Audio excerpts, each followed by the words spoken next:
which included also 2 ships, namely, ano ba yun? And Jason Bradley and Mirola. Okay. I wish to acknowledge the presence of Senator Tolentino, who filed the resolution that called for this meeting. At this point, please allow me to recognize our committee secretary, Ms. Eloisa Texon, to acknowledge a resource person and other invited guests. Thank you, Madam Chair. Good morning, everyone. For today's public hearing of the Committee on Environment, Natural Resources, and Climate Change, we have the following resource persons. From the Philippine Coast Guard, we have Commandant Ronnie Hill L. Gavan. From the Department of Environment and Natural Resources, we have Secretary Maria Antonia U. Loloizaga. From the Office of Civil Defense, we have Director Cesar M. Idio, Director, Operations Service. From the Department of Interior and Local Government, we have Yusek Victor R. Llamas, Undersecretary for External, Legal, and Legislative Affairs. From the Department of Health, we have Director Roland Lo, Director 3, Health Emergency Management Bureau. From the Department of Labor and Employment, we have Secretary Bienvenido E. Laguesma. From the Department of Social Welfare and Development, we have Undersecretary Diana Roses Escajipe, Undersecretary for Disaster Response Management Group. From the Department of Justice, we have Attorney Freddy Ganchun, Senior State Prosecutor. From the National Bureau of Investigation, we have Attorney Angelito Magno, Director Investigation Service. From the Bureau of Customs, we have Engineer Elvin M. Enad, Assistant Chief, Environmental Protection and Compliance Division. From the Department of Transportation, we have Undersecretary Elmer Sarmiento, Undersecretary for Maritime. From the Maritime Industry Authority, we have Administrator Sonia B. Malaluan. From the Province of Cavite, we have Ms. Annabel Cayabyab, Department Head, Provincial Government, Environment and Natural Resources Office, Representative of Governor Juanito Victor C. Remulla Jr. From Oceana, we have Attorney Gloria Estenzo Ramos, Vice President. From the Portavaga Ship Management Inc., operator of MT Terranova, we have Mr. Vicente J. Cordero III. How about the... From the Province of Cavite po, we have Alvin Mojica, Provincial Administrator, virtually present, ma'am. How about the owner of the 2 other vessels? Are they not... Ma'am, we invited po the owner of MTKR Jason Bradley, Mr. Romnick Ponestas, and for the MV Mirola 1, Miss Mary Jane Ubaldo. But unfortunately po, ma'am, they were not able to attend for today's hearing. So we'll issue...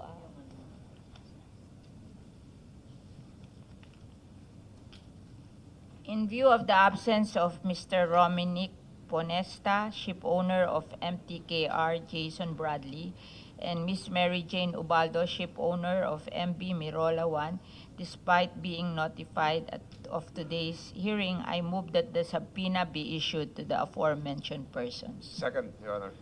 So it has been moved and seconded that we will issue subpoena to the owner of the Jason Bradley and Mirola 1. Thank you very much.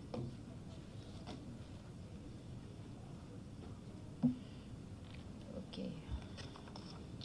Our agenda for today's public hearing centers on proposed Senate Resolution number 1084 filed by Senator Francis Tolentino. This resolution directs our committee to conduct an inquiry in aid of legislation on the oil spill from MT Terranova in Limay, Bataan, and the other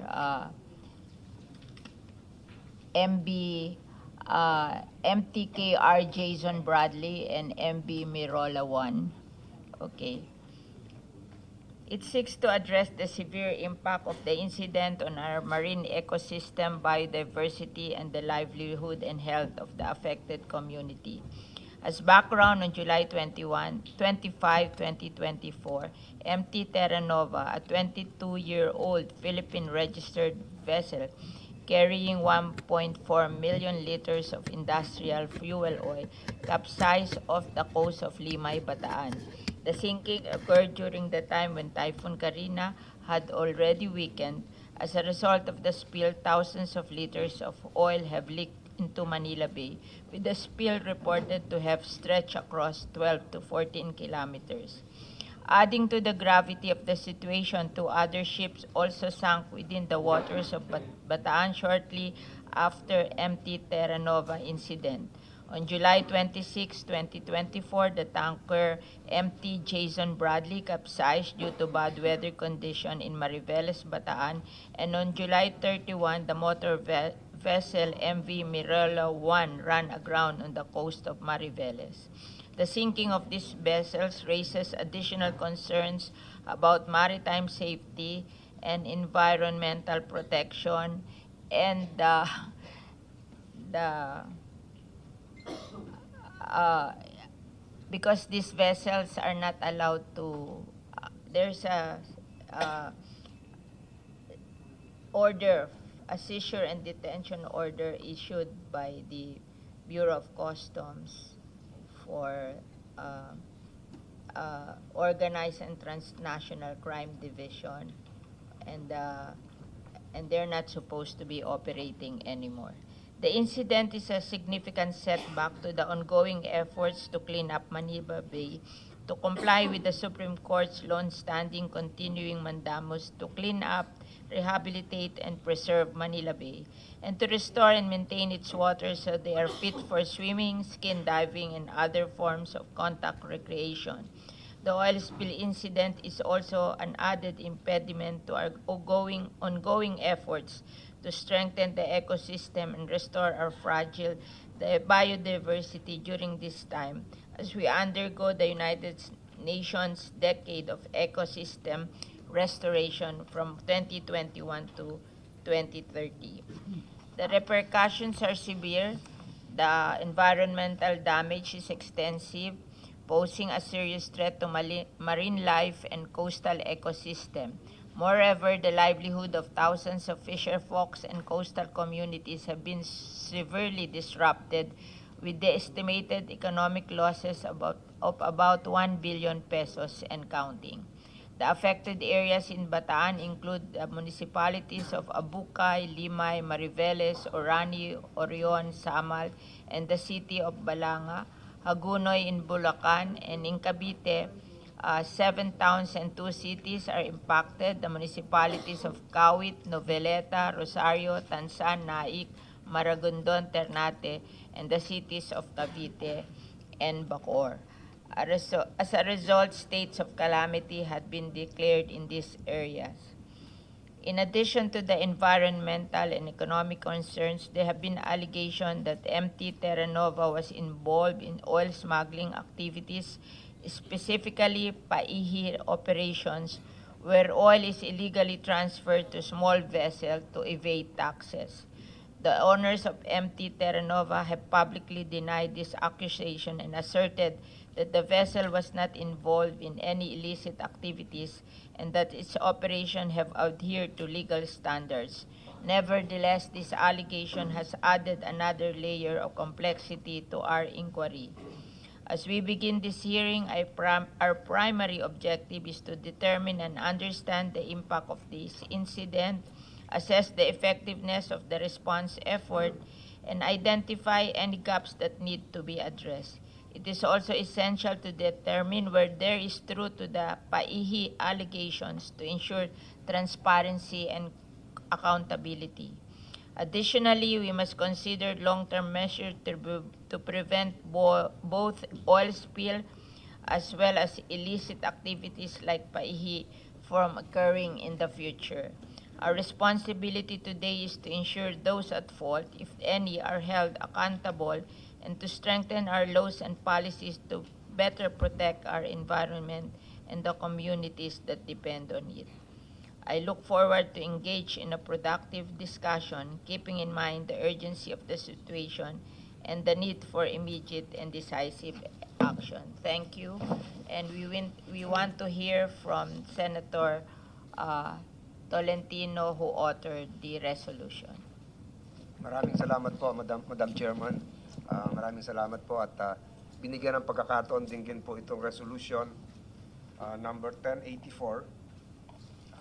I've been trying to picture this and describe what happened in a few words. Kasi po karamihan, Madam Chairman, sa mga kababayan ko sa distrito ko pa sa Cavite ang apektado rito, Ternate, Maragondon, Naik, and even the pristine areas of kasama na po yung coastal areas ng Cavite City, abot na rin sa Rosario, Tanza, hanggang sa Bataan and even Manila Bay. Madam Chair, trying to put some words into what transpired. Perhaps I've been exposed to several calamities, disasters in our country. Name it, I was there. Yolanda, lahat na po siguro. Pero ito, naiisip ko noon, dalawang uri ang kalamidad. Man-made. Alam ng uniform services to, terrorist attack, etc. Natural calamities, gaya na nangyari sa Carina. At yung kinakatakutan nating malaking lindol dito sa NCR, yung big one. But I'm trying to picture this as a government-made, state-made, state-induced calamity. Hindi naman po siguro lingid sa kaalaman na nakakarami na kagaya ng sinabi ng ating chairperson, walang permit, malalabas ito mamaya, walang permit yung ilang barko na involved sa insidenteng ito. At hindi rin po lingid sa inyong kaalaman na yun nangyari noon sa Mindoro, oil spill. And I'm sure, Admiral Gaban, you were not yet the commandant there. Then, it was Admiral Abu. And modestly aside, I was the one who encouraged the involvement of the Japanese Coast Guard to facilitate the utilization of an underwater submarine vehicle to plug the holes. Dito naman ang nangyari, US Coast Guard. Parang iisa po ata ito may-ari ng barko na involved ngayon. So, if you look at this and try to picture what we're trying to investigate today, we are looking at a picture, a canvas of government neglect, producing misery to our fishermen, fisherfolk, and seeking government solution. And I'm glad the Department of Labor and Employment Secretary is here. Nakatulong kayo. 45 million was released to help the fishermen. Pero hindi lang po dapat tumigil doon. We're looking at the implication of several laws. I'm glad the Department of Justice is here. How can the Republic Act 9843, the Oil Pollution Compensation Fund, be used? Sino magbabayad dito? Sino magbabayad sa clean up? Di ba merong polluters pay principle? Di ba dapat yung owner? Pero hanggang ngayon, hindi pa natin alam. Is there a way to not just prevent the utilization of unlicensed and unseaworthy vessels that probably would lead to its utilization or quote-unquote sequestration by the Philippine Coast Guard? Kulang kayo sa barko, di kayo nang gumamit nito. Ang dami palang nakalista rito. MT Laila Micaela, LPGC Alea Luis, MT Eliza Isabel, MT Helen Marimay, MT Melissa Ray. Baka hindi rin to lisensyado. Naririnig ako ng may-ari. Sagutin niyo yan mamaya. Ang huling tugon na sinihiling, how do we address the plight of the fishermen affected? Hindi lang po yung mangingisda. Hindi lang po yung mangingisda sa Sabang, sa Ternate, sa Naik. Alam ng mga tiga Cavite, kababayan ko narito ang apektado. Pati po yung nagtitinda sa palengke. Wala po silang tinda kasi yung bulungan po sa Parañaque, dito po dinadala sa Baclaran, galing po sa Cavite. So, pag walang nahuhuling isda yung mga mangingisda, wala rin tinda yung mga tindera natin sa palengke. Wala rin, tataas po ang presyo ng iba na mambilihin, tataas ang presyo ng manok. tataas ang presyo ng baboy, tataas ang presyo ng karneng baka. Dikit-dikit na po to. And DTI would probably be also involved here. So we'd like to thank the resource persons present here, including the Secretary of the Environment. But again, Madam Chairperson, I tag this as a calamity induced by the government itself. Kung hindi po pinayagang maglayag yung isang walang lisensya na di umano ay involved sa paihi. I understand the provincial government of Cavite already filed a class suit. At sasagutin mamaya yan. So para po sa mga mangingisda ng Cavite. So ang pamahalaan din po ang gumawa ng problema at ang pamahalaan din po ang gumagawa. Hinahanapan ngayon ng solusyon. So this is a circuitous calamity-induced incident, and the blame should always be attributable to the government itself. Sino-sino po yon? Andito lahat yung mga personalities. Sino ba yung nagbigay ng lisensya? This is smuggling. This is smuggling. Sinabi po ng ating chairman, hirap na hirap kami nung isang araw doon sa Create Law. Ito, wala na itong buwis ito, yung kung totoo na oil smuggling ito. And this is not just smuggling that would affect our revenues as we tackle the budget for this year. We also look at the effects made in the environment. Manila Bay, all the way to Limay, Bataan, and perhaps the fishermen, a little bit to the areas of Batangas. Hindi lang po nabubuksan yan. Naapektuhan na rin po yung kaunti na papunta ng Lian at Nasugbu. So Madam Chairperson, I will wholeheartedly participate in today's discussions, and we have a lot of resource persons to share whatever reports they have today, but the Filipino people are listening, not just the fishermen of Cavite. Maraming salamat po, Madam Chairman. Thank you, Senator Tolentino. Before we start asking questions, we want to hear the presentation of the Philippine Coast Guard, Marina, and the DNR. So we will call first the Philippine Coast Guard. Good morning, Madam Chair. Good morning, Senator Tolentino, sir. On behalf of the Philippine Coast Guard, I'd like to express our gratitude for the chance to be here to shed light on what happened to the 3 ships. If we may be allowed, Madam Chair, to have my Chief for Marine Environmental Protection do the presentation for the Coast Guard. We want also to know how come this ship have sailed. Yes, it will be It's discussed. not only about the oil spill, but you're in charge of making sure that the ships that sail in our are properly documented and with permit. Okay. Yes, Madam Chair. We will answer those questions after, Madam Chair.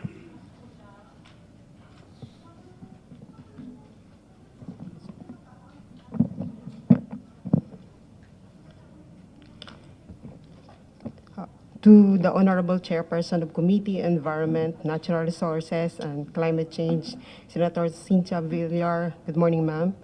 To the Honorable Majority Leader Francis Tolentino, Senator Francis Tolentino, good morning, sir. Distinguished guests, resource persons, good morning.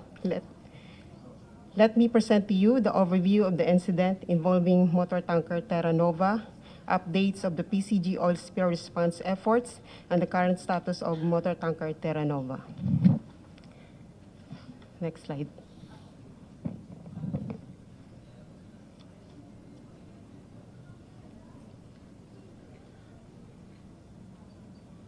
Next slide, please.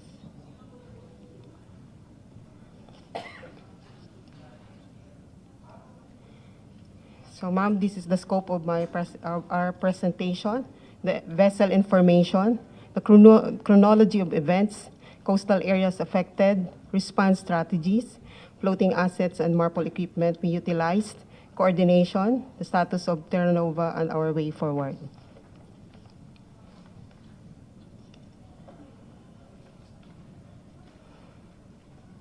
So the motor tanker Terranova is owned by Shogun Ships Company Incorporated, formerly known as Maria Priscilla Isogas, with 782 gross tonnage. She is carrying 1,468,896 liters of industrial fuel oil, with sunk at vicinity 3.6 nautical miles east of Lamao Point, Limay, Bataan. The incident prompted a Tier 3 oil spill response due to the significant environmental risk posed by the large volume of oil on board. So this is the chronology of the events. So as of 23/21/53, July 2024, Coast Guard Substation Limay, Bataan conducted pre-departure inspection to motor tanker Terranova at Lamao Anchorage area. 2300, July 2024, motor tanker Terranova departed from Lamao Anchorage en route to Iloilo City. And on or about 24/0400, July 2024, 5 hours after departure of motor tanker Terranova reached vicinity Limbones Island, Cavite, which is estimated to be 18 nautical miles from Lamao Anchorage area. The crew heard a loud bang followed by a sudden stop of starboard main engine. The course was altered going back to Bataan. On 24/17/45, July 2024, BRP Melchora Aquino, MRRB 9702, while at vicinity of Mariveles, Bataan, monitored through VHF radio a vessel in distress named motor tanker Terranova. According to motor tanker Terranova, their status is drifting and dead on water at vicinity waters 2.8 nautical miles southeast of Caballo Island Corridor. And on 24/18/30, July 2024, motor MTAG Procyon arrived at motor tanker Terranova and subsequently towed the latter en route to Lamao, Bataan. On 24/22/50, July 2024, MRRB 9702 received a distress call from motor tanker Terranova stating that they are enlisting while being towed by motor MTAG Procyon. And on or about 24/23/06, motor tanker Terranova broadcasted distress through VHF channel 16. MRRB 9702 is approaching motor tanker Terranova. On of the same date, motor tanker Terranova informed MRRB 9702 that they will abandon ship. Part sila nung date, 23, 23, ma'am. ng what time? 21:53. Around 11. 21:53, almost 10 o'clock. July 23, 11 p.m. And then, bumalik sila to Bataan ng after 24 hours.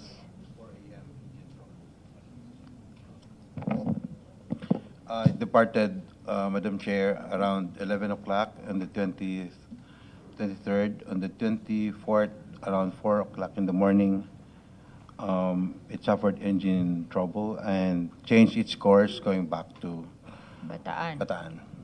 4 a.m., 24. And then, kailan siya lumubog? Mm. 25 around 1 o'clock in the morning.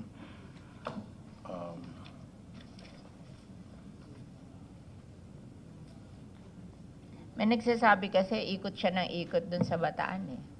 And then, may dalawang vapor na illegal na tumatabi sa kanya. That was also the initial impressions we had, Madam Chair. And we are not discounting that fact. That's why investigation is ongoing. Madam Chair, if I may ask. Yeah. Which is the nearest Coast Guard District Office to the incident? The district office of NCR, sir. CR. And yet, We have substations in Bataan. Where in Bataan? We have one in Limay. so alin yung pinagmulan ng MRRV 9702? It's been at sea because we are also protecting our fishermen from regulation number 3 of China. So even during that stormy weather, the Coast Guard ship has been at sea. And it is the reason why we were able to be on scene 35 minutes since we received the distress call. That's why, Your Honor, if you can observe, the Coast Guard was able to advise the crew of the ship to close all valves before they abandon ship. And it is the reason why there was few oil that was spilled in So that kung- incident. kung It would have been tama- catastrophic, actually. Kung tama Your Honor. po yung sinasabi nyo, at tama rin yun kay Madam Chairman, ibig sabihin niya, may visuals dapat kayo na merong dalawang barko na ali-aligi din doon, trying to not just assist, but to siphon, siguro, transfer the fuel content of that vessel to the other two vessels. The incident happened at night. Ilan? It happened at night, Your Honor. And Paggabi, hindi na makikita.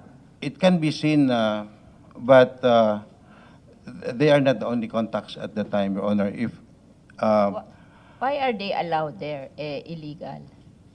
no, they left the port on a favorable condition. No, they're illegal. It says here,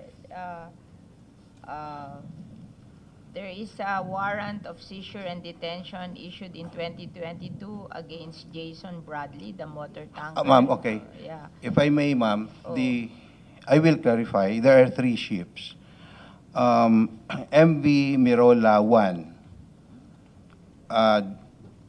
we departed Navotas without passing through the Coast Guard station. Tumakas po yan, and it was in tow. Jason Bradley, Navotas, what time? it Umalis? was, Anong date? it Anong ran time? aground on 23 July. So ma'am, hindi po yan dumaan sa Coast Guard. It was also it hinila came po from yan. Navotas. Going- What time? Anong date? It is subject for investigation, but what we Bakit have now, hindi nyo ma'am, alam? is... Dapat po, alam nyo, tatanungin kayo dito. Dapat But what we have now, ma'am, is it ran aground, hindi po yan lumubog, around 3 o'clock I just noong want to 23 know po. where it came from. Navotas, Navotas anong po. date? 23 July, ma'am. Oh. Ano And dala it ran niya? aground po. It was not carrying Anything. anything. It was being towed. Hindi po siya umaandar. Hinihila lang po yan. Yung Mirola po. O ngayon, saan siya nagpunta? Sa Bataan? Papunta po siya ng Bataan dahil doon po siya, ma'am, lumubog. Run aground po siya. Hindi po siya Anong lumubog. date sa Bataan siya nag-aground? Sa Bataan po siya na run aground. Anong date? 23 po. 23, nauna. Siya po yung pinakaunang insidente, Madam Bakit Chair. hindi nalaman? Nauna pa yung Terranova. At the Sabi time, sa report, 26 eh. yung 26 po yung Jason Bradley. Lumubog po siya habang naka-anchor po siya. Hindi po yan siya din dumaan sa Coast Guard. Naka-anchor lang po siya. At lumubog po siya nung kasagsagan ng sama ng panahon. Hindi siya naka-angkor. Interject, Madam On anchorage area po siya na Medyo nakakalito ito, Admiral. Si Jason Bradley ba ay barko na nagpalit ng pangalan? Di ba ang pangalan nito daw, Dorothy? There are reports now. That's why the investigation is ongoing. Yun. Yes, So, sir. si Dorothy 1, matagal nang hindi pinapayagang maglayag. Ganun ba yun? O nagpalit ng pangalan para makalabas na Jason Bradley? We are investigating that one together with NBI. But Nagpalit ng pangalan, Madam Chairperson. This Isang barko. happened in July 25.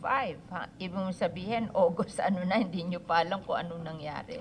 But it did not, it was not, In fact, nalaman namin to sa press release, hindi galing sa inyo. Very quiet kayo eh. Dapat sabihin nyo sa amin yung totoo.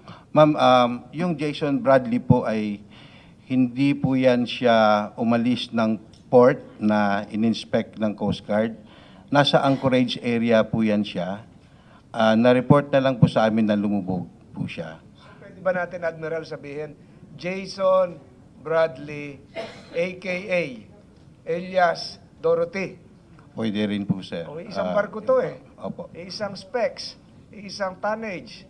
Nagpalit lang ng pangalan. Bakit ba ho nagpapalit minsan ng pangalan? Para ma-evade yung liabilities?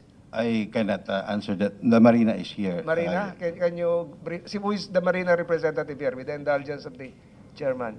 Ma'am, bakit to nagpapalit? Nickname ba ni Jason Bradley, Dorothy? Pero lalaki si Jason. Dorothy naman to. Good May morning. gender ba ang barko? Paano Good morning, Madam Chair and Senator Tolentino, and good morning to everyone. Based on the records of Marina, of course, on your question whether when they are changing their names, usually if they have the change of ownership, then the new owner would request for the change of name. But initially, based on our review of Marina records, we have different records for MT Tanker Jason Bradley, owned under our, based on our documents, owned by Boom Oil Resources, while we also have M Tanker Dorothy Uno, owned by Buenos Aires Lighterage. So ito po yung available information in Marina. So to us, they are two different vessels or ships. now clear? Magkaiba yung dalawa. Magkaiba yung pangalan o Magkaiba po ang pangalan, magkaiba ang Ang barko. official number, magkaiba ang owner. So, if I may ask you this, can you visit, inspect, conduct an ocular inspection, and see for yourself the presence of Dorothy, one, and at the same time, the presence of Jason Bradley? We already deployed po our safety investigation team to verify all this information. Gaya po ng tanong ni Madam Chairperson, August na ho ngayon. Ano po ang resulta nung bibisitahin yung dalawang barko? They went there already po, kaya lang we are not muna providing the initial information or report from the team kasi hindi pa po completed yung investigation. Pag may nakita silang dalawang barko, isang barko lang. Isang barko. Isang barko, dalawang pangalan. The report, that's why we are investigating, for your honor. The report was Jason Bradley was involved in the incident, but the name that is on the vessel is Dorothy Uno. That's Yun na why nga we eh. further need that Yun na nga, yun na nga confirmation. ho ang ano, We cannot confirm yet po ngayon kung alin talaga yung involved in the incident. But based on the records po, we have two vessels, So, ang Jason Bradley. nakapintura po doon sa kanyang hull ay Dorothy. It Pero ang appears- papeles niya ay Jason. So we- kung meron tayong illegal alien, meron tayong illegal vapor. Ganun ba ho yun? We are checking muna po, sir, kasi the report was Jason Bradley and Marina is not present naman anywhere near the vessel, no? So we just I based thought you already conducted an investigation. ongoing pa po, sir. Ba to? Sabi, hindi na to pwedeng lumakad tong Jason Bradley because, sorry. bakit nakakalakad yan? Based on our records po, we only issued the certificate of ownership and the certificate of Philippine registry. So the certificate of ownership only inform us who is the legal owner of the vessel, and the registry is just giving them the privilege to fly the Philippine flag, and they don't have any other safety documents. And later po, based on Terranova, we have a long list of safety documents and other operational documents. Based on our records, only the certificate of ownership and the certificate of Philippine registry were issued by the Marina for Jason Bradley and Mirola, and actually also to Dorothy Uno. So ang question po ni Madam Chairperson, yung isa ay merong warrant of seizure, illegal. So ito kaya ang dahilan kaya nagpalit ng pangalan?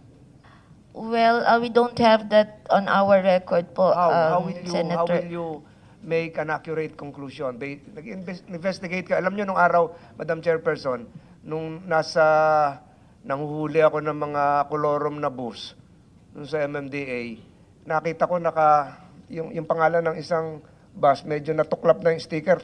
Tinuloy-tuloy ko na yung tuklap. Iba na yung pangalan ng bus. Iba yung prangkisa pala nun. Hindi kaya ganito ito na to evade liabilities, to evade what's this, your seizure, the seizure and detention order, they changed the name. And yet the consequence was the same, unseaworthiness, resulting in the capsizing of a vessel. If I may, Your Honor, to be honest, we don't have that information on the seizure order. But based on the report, because Jason Bradley and Dorothy Uno are home-ported in Region 5, Legazpi, and I was provided information that they attempted to change ownership from this is Dorothy Uno, from Buenos Aires to, they are requesting change of documents to the new owner. However, the change on ownership was not effected due to the lack of necessary documents to support such change of ownership. And that's based on initial investigation as well. We were informed that the Jason Bradley has a different owner, but the owner that is registered in Marina is also different. So it really needs a deeper investigation po on what happened on all this documentation. So when will you be able to have the results out? The committee is very interested because we are also inclined to perhaps address some legal gaps insofar as this seemingly under the table change of ownerships behind the scenes. Is the Securities and Exchange Commission involved here? Madali naman mag-register, di ba? Tapos pag bebenta Buenos Aires, tapos palit na rin ang pangalan. Is there from your experience, is there supposed to be a window, a period wherein your office should make a vetting process as to the change of ownership? Backtrack a bit. Baka ginagamit sa masamang paraan, etc. etc. Meron bang ganon? O pag may nangyari na lang, post-event, tsaka mag-iimbestiga? Are you involved in, is the Securities and Exchange Commission requiring your office to submit a clearance before they can incorporate a shipping corporation?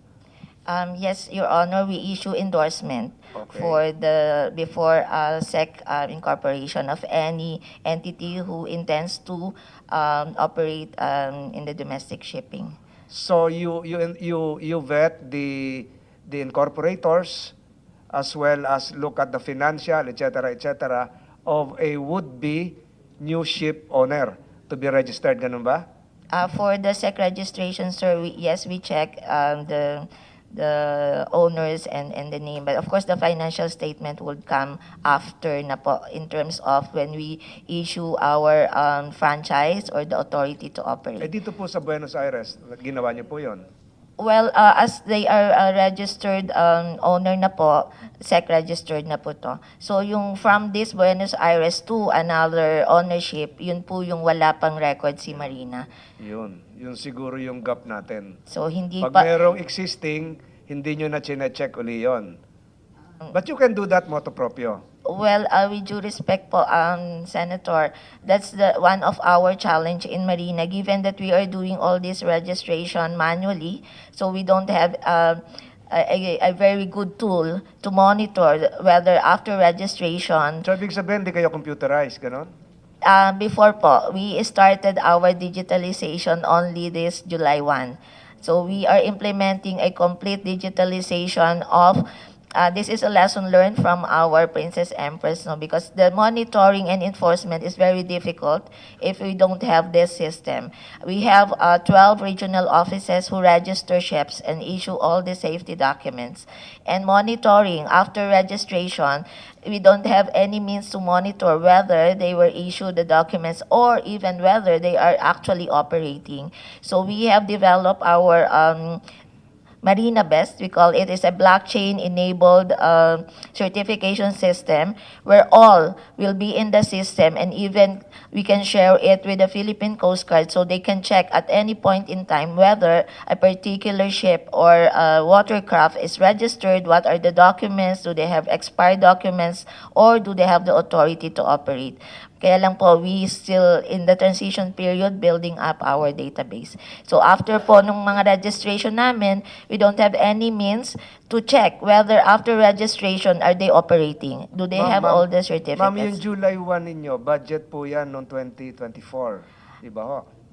Well, actually, sir, that was the budget of 2022 pa. Kasi it takes time to develop the entire system. So we roll it out July of 24 because it was awarded in 22. And of course, we have to develop all systems in Marina. And this covers not only the ships but also seafarers. So it's a big system. O pwede, ma'am, pwede kayong mapalusutan? Well, we don't have that information, sir, kasi we don't have the tool. We don't have that tool to monitor. So, ma'am, ibig sabihin, pwede kayong mapalusutan? In a way, because we cannot monitor. You cannot. That's why Halimbawa we see the importance of merong digitalization. isang Chinese vessel nagpa-register sa inyo. O, na-register nyo naman. Pwede rin yun. Well, under the Ma'am, before you answer that, we'd like to recognize the Honorable Secretary of the Environment. May lakad pa ata si Secretary Yulo to make... She will make a short presentation, then afterwards we'll proceed with the Marina and the Philippine Coast Guard. Okay, thank you very much. Thank you, Madam Chair. With the indulgence of the Chair and the Honorable Senator Tolentino, our Majority Floor Leader, may we request for the presentation to be loaded, please.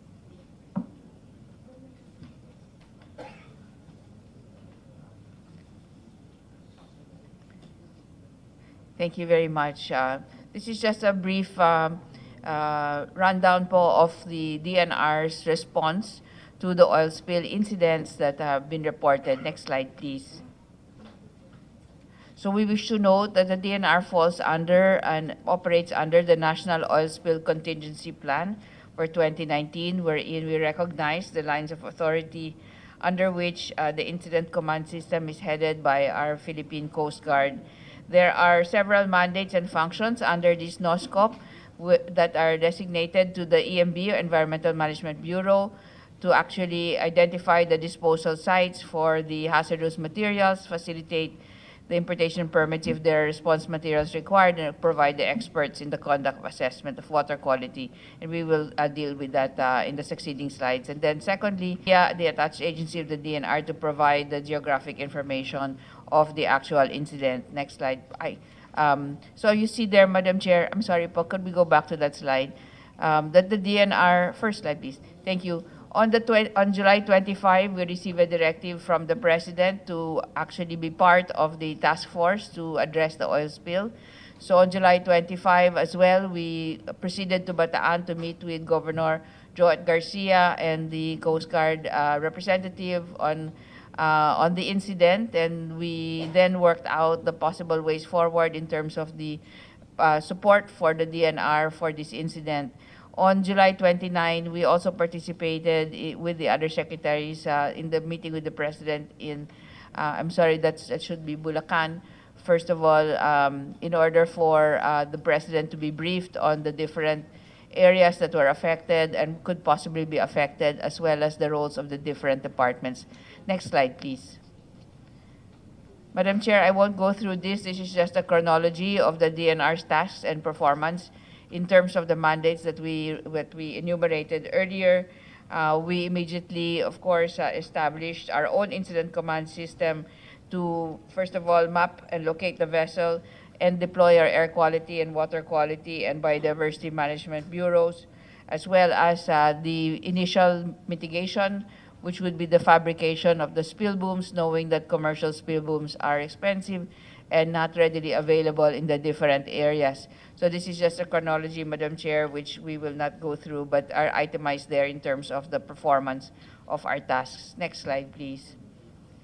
In the initial meeting with the President, with the different governors of the areas that will be affected, we showed this initial bulletin from the UP Marine Science Institute, wherein the Philippine Space Agency utilized an initial image from satellites to actually locate the footprint of the oil spill using a satellite system that they have access to. And the initial model run po of the dispersion of the oil given the programs that the UPMSI have, that is a NOAA-based, US NOAA-based program. So on the basis of this particular bulletin, Madam Chair and Honorable Senator, the DNR already mobilized in order for us to perform the mandates that we had mentioned earlier. Next slide, please. The first mandate was to actually map the precise location of the Terranova, and it happened just by chance, Madam Chair and Honorable Senator, that our BRP hydrographer vessel Presbyterio was in Lamao Point and therefore could be easily deployed. These are the coordinates that were identified upon the deployment of the hydrographer vessel of the Terranova that as located on July 27 of last month. Next slide, please. Apart from the location, also identified the depth of the vessel and the orientation and position of the vessel given its location as of July 27 of that day. Next slide, please. I'll turn over to our Director of EMB to discuss the water quality monitoring system and the air quality monitoring system that we deployed given the enhanced need for the monitoring of the impacts near shore and onshore. Director Jackie Cancan will explain the graphs to yourselves, Honorable Chair and Senator Tolentino.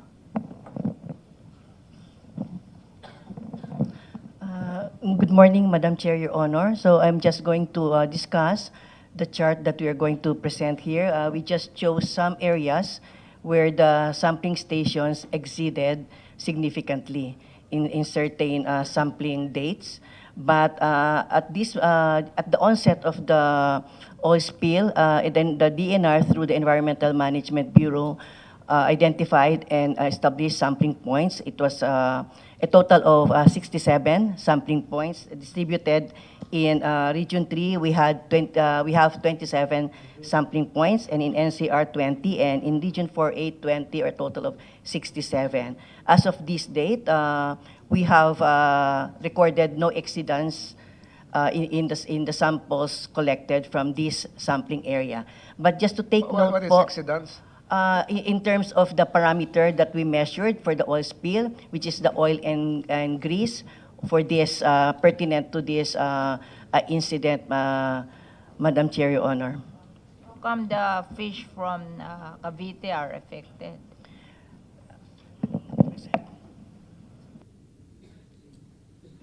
Madam Chair, on the fishery side, that is a BIFAR area. However, we do not discount that the fish actually are migrating and therefore could have come into contact of the oil and eventually had made its way into the different regions that were affected, Madam Chair. So we are under the authority, I guess, of BIFAR in terms of interpreting the contamination of the fisheries.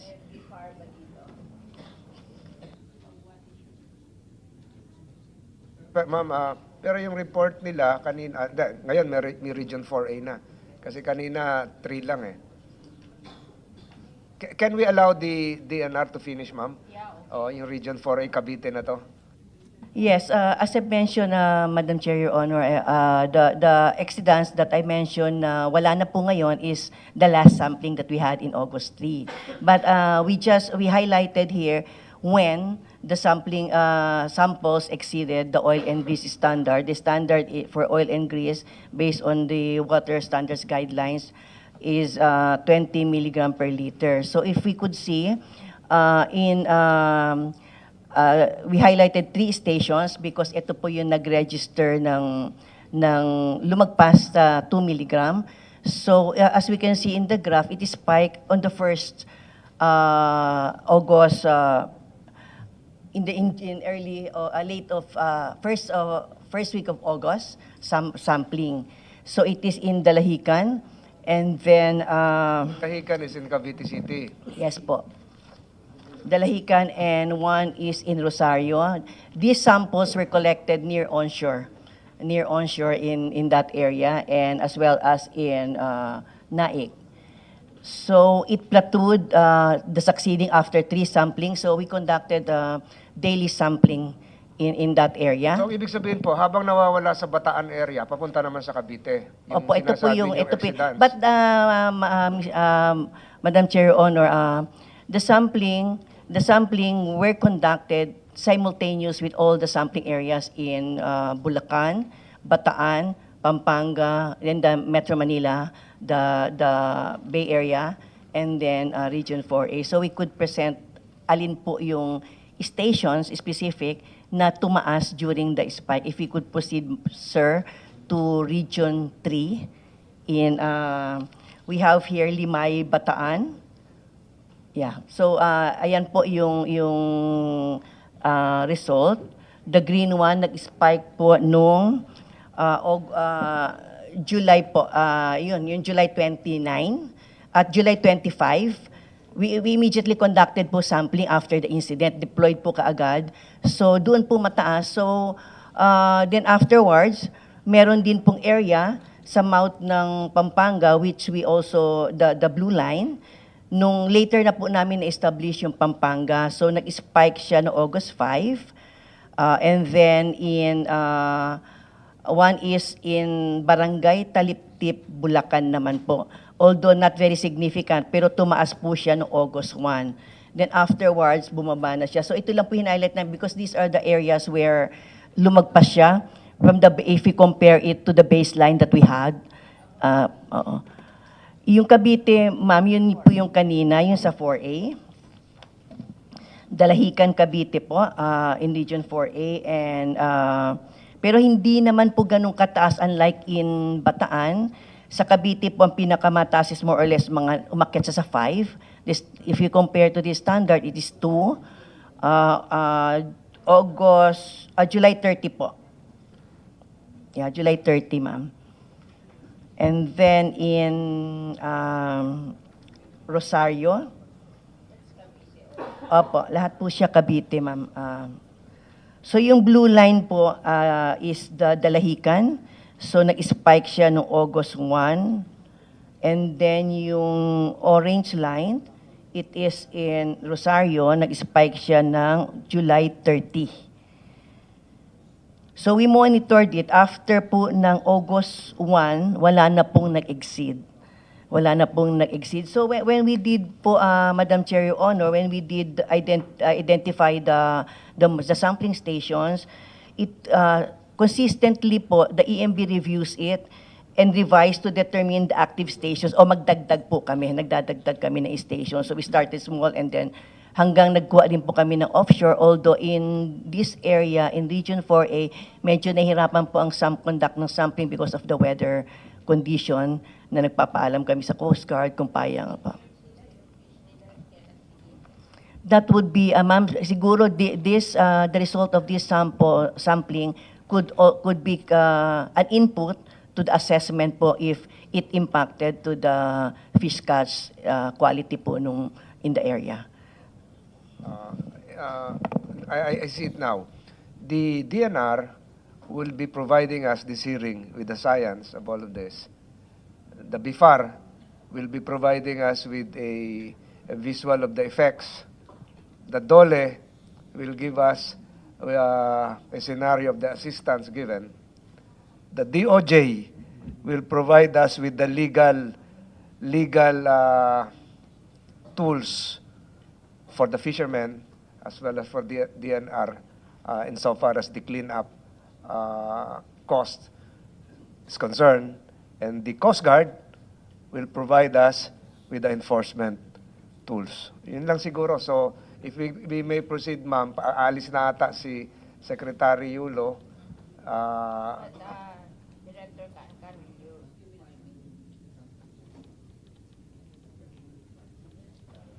Can you... Thank you, Madam We Chair. now allow Secretary Yulo to leave. Madam Chair, if you, I can still finish if I may. There's a few slides lang po, if I may. Yes po. So maybe just on the air quality po. So, as proactive, Sorry po. Madam Chair. Next slide. Yeah, so go ahead. Ito lang po yung summary and then how we do the sampling na being conducted. So 67. So meron lang po, yung pong noted lang namin na exceedance, very minimal po, not significant value. It is in the port area in Navota. So if we compare it to the baseline, even before the oil spill, exceeded na po. That's why it is part of the Manila Rehabilitation Program on addressing the water quality to improve it to an SP level po, as mentioned by the Honorable Madam Chair. Ma'am, pag sinabi nyo exceedance, pwede ba sabihin na lang natin marami nakikinig, contamination? Hindi rin. Anong word? Beyond the standard po for the quality classification of the water. Kasi po yung Manila Bay, classified po siya as SB, meaning fit for swimming and contact recreation. Opo. So, yun po, kaya nga po ma'am, yung sa Mandamus, we are mandated po to bring at least the quality. Opo. So, yun po yung standard for SB level, Madam There's a Chair. warning that we should not swim. Yes po. Oh, minsan kasi yung mga report nyo too theoretical, hindi naman practical. Madam Chair, just to beg your indulgence, our task clearly is to bring it back to swimming and contact recreation. And so we acknowledge that the current quality of the water is not yet fit for that type of activity, Madam Chair. And so that's part of the ongoing work of the Manila Bay Rehabilitation po. Air quality. So for the air quality, next slide please. So for the air quality, parallel to the conduct of water quality monitoring sampling, so we also had monitoring of the air quality because we still need to see if it affects the air quality in these areas to determine whether there an existing decomposition or oxidizing of this bunker oil. So far po, in all the stations in Region 3, 4A, and NCR, within standard po naman in terms of PM 2.5 and other gases po na recorded. So wala pong impact if we relate it as of this sampling dates, yung incident po in terms of air quality in these areas, Madam Chair, Your Honor. Thank you, Madam Chair. Maybe have the next slide, please. Just two more slides, Madam Chair, Honorable Senator. So part of the mandate of the DNR as well is to, in fact, protect our biodiversity and critical habitats. So immediately we, through the Biodiversity Management Bureau, had actually mapped out the potential impact areas of the oil that would be coming from this particular incident. And so these are the universe of what we could say might be affected. So the potential impact is there. Mangrove forests, about 563.39 hectares, potentially could be affected.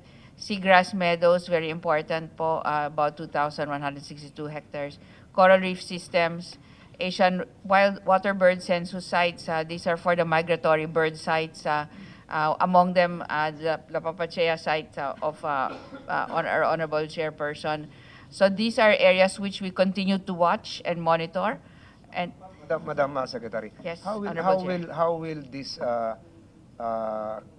critical areas and habitats be affected because of the seemingly floating spillage congregating in an area where they're not supposed to be? Correct, Ganun sir. ba yan? Correct, sir, Honorable Chair. Okay. Yeah, So, Honorable ang sunod na Senator. tanong ko ganito.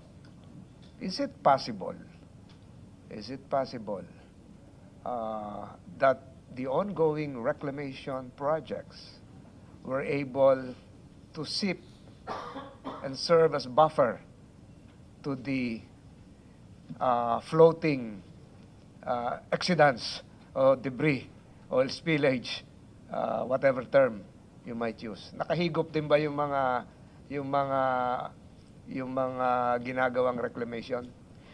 Honorable Senator, an earlier Senate hearing, we provided on flooding, we provided the general findings of the interim study that we are conducting.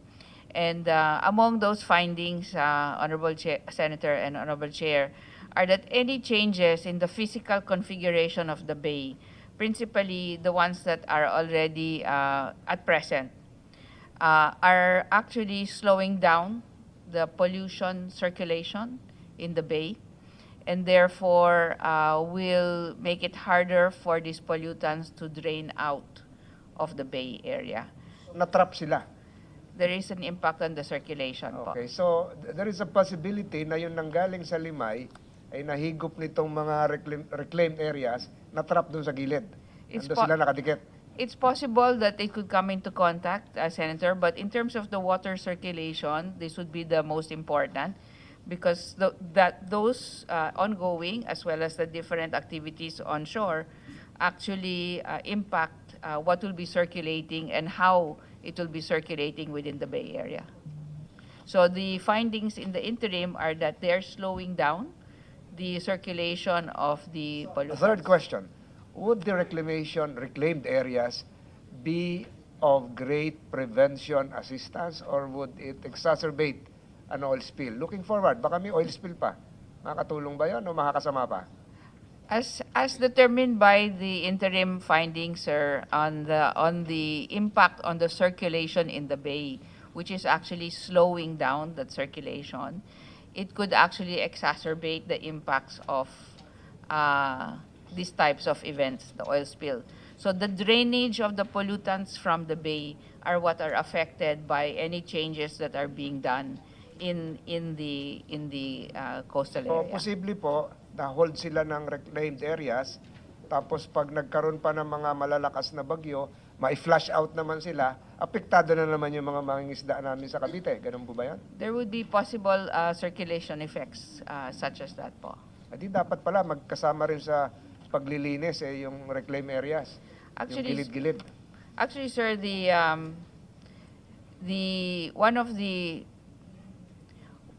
one of the possible perspectives on this would be, sir, that any of the reclamation projects would need to actually be linked to the national and local flood control and management programs of the government. That way po, the issue of circulation and how that affects the biodynamics in the bay, and whether or not we are retaining hazardous pollutants longer than they should be if there were no changes po, need to be taken into consideration when we evaluate these projects. So the issue of how long pollutants stay are an issue of public health in general, as well as food security for those that actually rely on fisheries for their livelihoods. Thank you, sir. If we may just close the last two slides. So among the, next slide please, among the immediate courses of action for the DNR was to encourage the LGUs to actually begin to produce spill booms, because we know that the commercial spill booms are expensive and also are not readily available. So what we had done po was we tapped the resource persons from the Mindoro oil spill. They were brought into the area by the Philippine Air Force, and they began training at the LGU level for the production of these organic spill booms, which are also a source for the cash for work programs that the TUPAD were actually paying out. So these spill booms can be used not just for this oil spill, but also to stabilize our mangrove areas and our fisheries areas as well. So, andito na po So, yan. Explain that Ah, spill opo. booms kasi hindi namin masyadong maintindihan yung spill booms. Yes. Ano ba yung spill booms? Yes, Madam Chair. Typically po yung spill booms ang ginagamit pa-contain po whenever there's a spill, they would be deployed in order to limit the circulation nung substance na naka-release. So, opo. So in this case po, ang ginagamit po natin is organic material, coconut husks. Principally po, we were able to collect from the nearby provinces, from Aurora, etc. And all the LGUs participated in this in order for this to become a source of livelihood. Here po is possible. Of course, yung rice hull as well, and banana fibers, etc. po. Coconut husk po. Yung ginagamit po. Can be coconut po kasi galing po rin yan po sa husks. So kinocorticate po yung coconut husks and they're rolled into this different rolls para po i-prevent yung oil to come to shore principally. But this can also be used in other ways in order to prevent, for example, other pollutants, solid or liquid, from coming into protected areas. So ginagawa po natin ngayon yan in order for livelihood to actually also be rolled out. Lastly po, our ways forward dito po sa DNR. Sa next slide, please. Sa next slide, please. So just for a ways forward, we will continue to sample water and air quality, spillborne production, and proactive deployment po. This is an ongoing salvage site, so they will be undergoing siphoning and other activities pa po. So we want to be proactive in terms of prevention in order for there to be also, just in case there will be any accidents further, to avoid reaching near shore or shore and onshore. We are facilitating debris management. We now have about 700 barrels in Region 3. We have 700 kilograms in Region 3 of collected debris contaminated with oil, which will be then, of course, treated and transported. So we'll continue to validate. How will you dispose of that? Honorable Senator, I'll turn over to Director Jackie.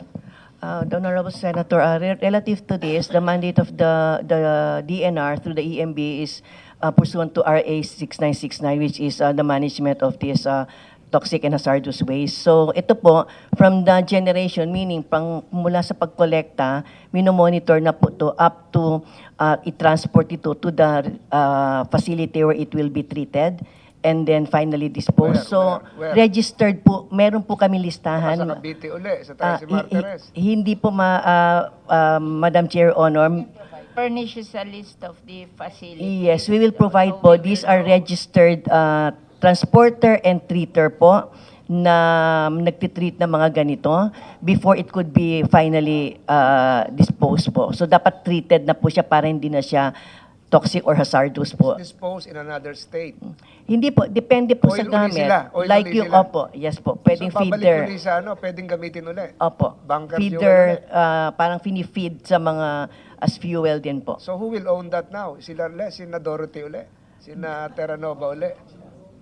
Parang nilinis nyo pa sila, binigay nyo uli na mas... Hindi po, Madam Sino Chair. may-ari Honor. na nun? DOJ, sino may-ari na nun? Ginastusan ng gobyerno, sosoli uli natin dun sa nagpulyot. Is this with respect to Terranova in particular, Madam Chair? Any treated Yes, with respect to this one, Madam Chair, for the pollution damage to the marine environment, the payment for this one can be covered by... Not the payment, but the product itself. Na-process nila eh. Nilinis na nila, kinolekta nila. So, na-transform into another state. Sino ngayon may-ari nun? So it's the LGU who made this. May-ari na ngayon nun. Is it- 700 barrels din ito, ha? Sino Is ngayon it ang the may-ari? DNR? I would like to know the... Di ba pwede sa Whose Coast Guard na project lang yun is para this may one? panggasolina sila?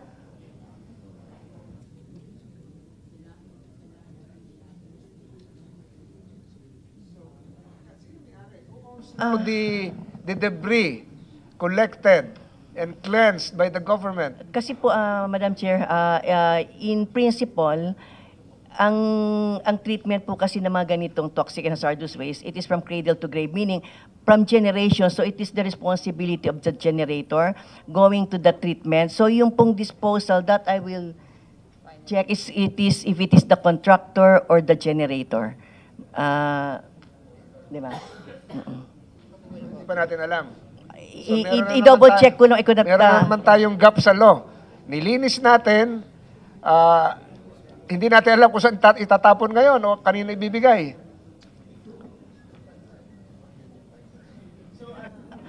Klaro naman po, kukonfirm lang namin baka magkamali ako, Madam Chair, Honor, ng but it is since the Coast Guard is doing this initiative, then it could be. Owned by the Coast Guard? Kasi disposal na, treated na siya. Pwede pa hong gamitin yung langis na yon?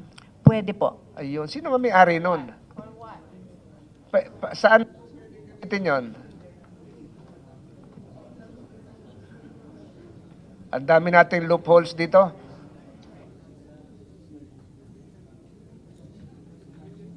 Cycled na ho yan eh. Sino ngayon ang gagamit? Sino may-ari? I will confirm it po within the day. Apo, Madam Meron Chair. tayong bago natutunan. Madam Chair, with the... So, Madam Chair, Honorable Senator, we will confirm that within the day for the legal question of ownership of the processed and treated materials. Finally po, with the continuous coordination with NDRMC and PCG, we will continue to assist. And there is a commitment. We are talking with Bataan local government po, with Governor Joet Garcia, and of course open to other local governments to establish a rapid response capability in the LGU itself, in the province that hosts the port. And so here we are talking with Governor Joet to have a training and research and development facility to create a rapid response force for the LGU itself in order to assist with expertise. And we will be using possibly Bataan Peninsula State University as the training ground for this rapid response force. You do that in Mindoro after that oil spill? Yung rapid response force. Tinuruan nyo ba Mindoro? This is a learning po from Mindoro. So hindi pa po. It will be... I think you should help Mindoro also because that place is the most productive, most known yung ano pa yun, yung Verde Island Passage. Yes, Madam yun Chair. ang known sa buong mundo na pinakamagandang Yes, Madam Chair. underwater facility. Yes, Madam Chair. In the Verde Island Passage, Madam Chair, we are establishing a marine scientific research station po to actually assist with the biodiversity conservation in that area, despite the developments that are ongoing. I think here in Manila Bay, it's the fishermen that we will help. We have 300,000 fishermen in Manila Bay. Yes, Madam Chair. So that's also part of our ongoing cumulative impact assessment study. We've actually established the fish catch rates for the area. And as I've said in the previous Senate and congressional hearings, the social costs of the changes that are being done need to be somehow addressed, Madam Chair. Should be institutionalized. Yes, Madam Chair. Thank you. Thank you very much, Madam Chair, Honorable Senator. Thank you, Madam Secretary. I think we can now excuse you. This committee is willing to let you go. I understand you have another engagement. Thank you We very thank you much. for your presence as Thank well you as very your presentation. Maraming salamat Thank po. you very much, sir. Before we go to BIFAR,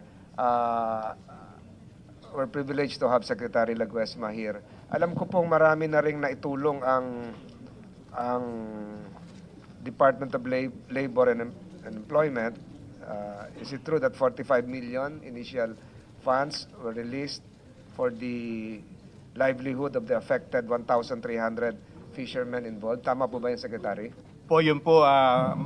Maraming salamat po sa pagkakataon na makapagbahagi sa pagpupulong sa araw na ito. At tama po yun po yung initial na allocation.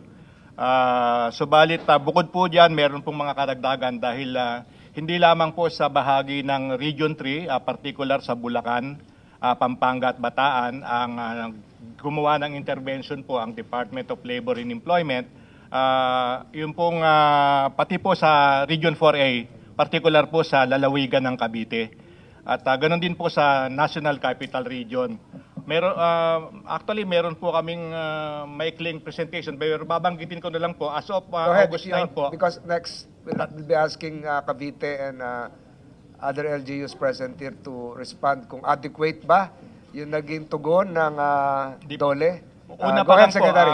hindi pa po siguro adequate at hindi po rin po sasabihin na sapat na at natugunan na lahat po ng pangangailangan. Kasi nabanggit ko naman po na initial yung amin at as we speak po. So ito yung tupad program. Opo, So tulong papalitan na natin yung tupad program ng sapat.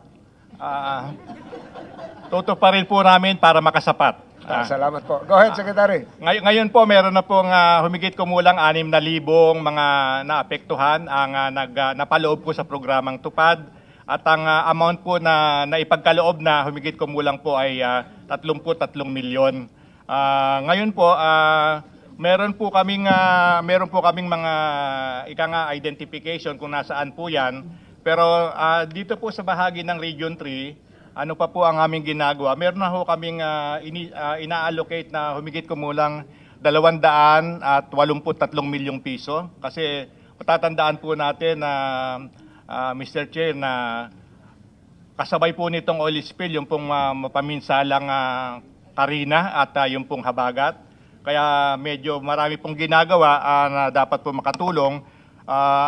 Yung pong nabanggit kanina ni Secretary Tony na yung pong boom, spill boom po. Yun po yung ginagawa nung ilan po dun sa mga benepisyaryo ng atin pong tupad. Kasama po sila dun sa tinatawag na production and setting up, placing of organic booms. At kasama bahagi din po doon yung paglilinis po ng coastal. So tuloy-tuloy po ang aming ginagawa para dito at kasama din po yung aming pagtulong na mangolekta po ng mga plastic bottles na nakaharang diyan, human hair po at saka coconut husk yung pong ginagamit sa spill boom at yung pong declogging ng mga canals and waterways. At ito po ay tuloy-tuloy na ginagawa po ng Department of Labor and Employment at masugid po at maigting ang aming ugnayan sa mga local government units ng mga nasabing Region 3, Region 4A at National Capital Region, Madam Chair and the Honorable Majority Floor Leader.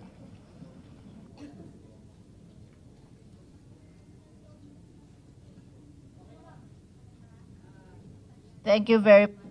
I think in our Las Piñas Parañaque Wetland Park, they're doing spill booms, but it's the Coast Guard who's doing it.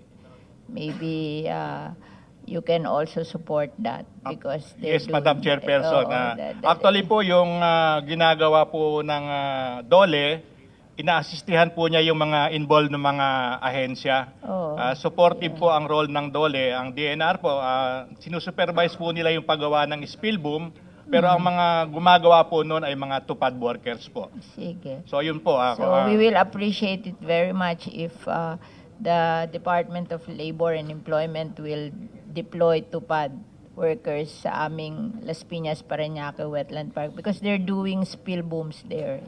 Yes, Oo, Madam kasi- Chairperson. Immediately po, pagkatapos ko pong magsalita, meron na pong direktiba na Yeah, thank you very much. dapat po siguro ay mabilis ang pagkilos para na po maagapan po natin yung pagkakalat ng mga mapinsalang Kasi elemento. meron po kaming 36 hectares of mangrove there sa aming Las Piñas Parañaque Wetland Park. And we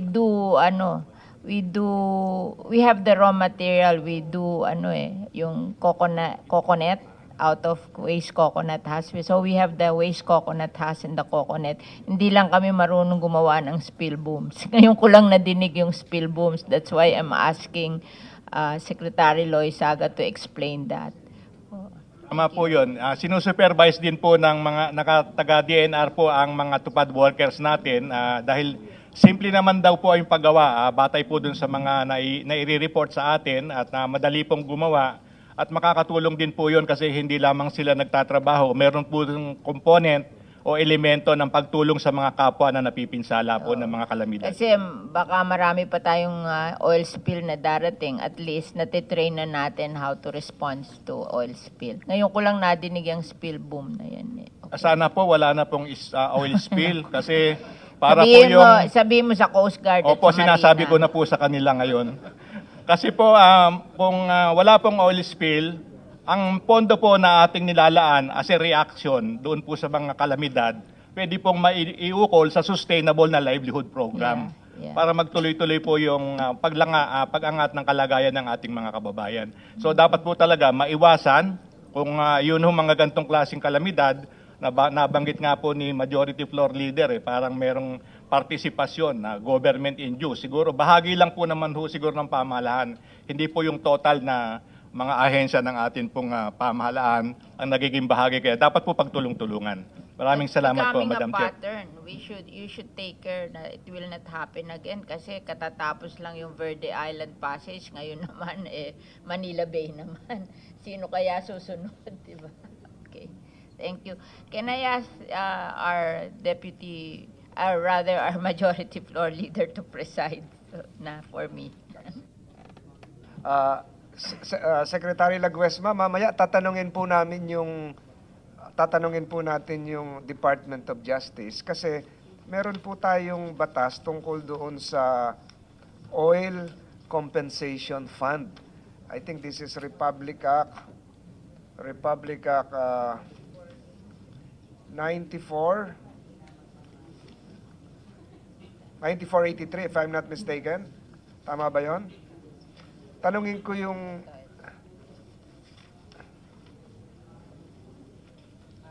9483. It's being managed by Marina. Managed by Marina, DOJ, and then I'll ask Secretary Laguesma. Yung Oil Compensation Fund, hindi lang po para sa clean up, yung paglilinis, nabanggit nyo kanina yung mga oil booms. Kung hindi, can extend to compensation, damage to the environment, etc., etc.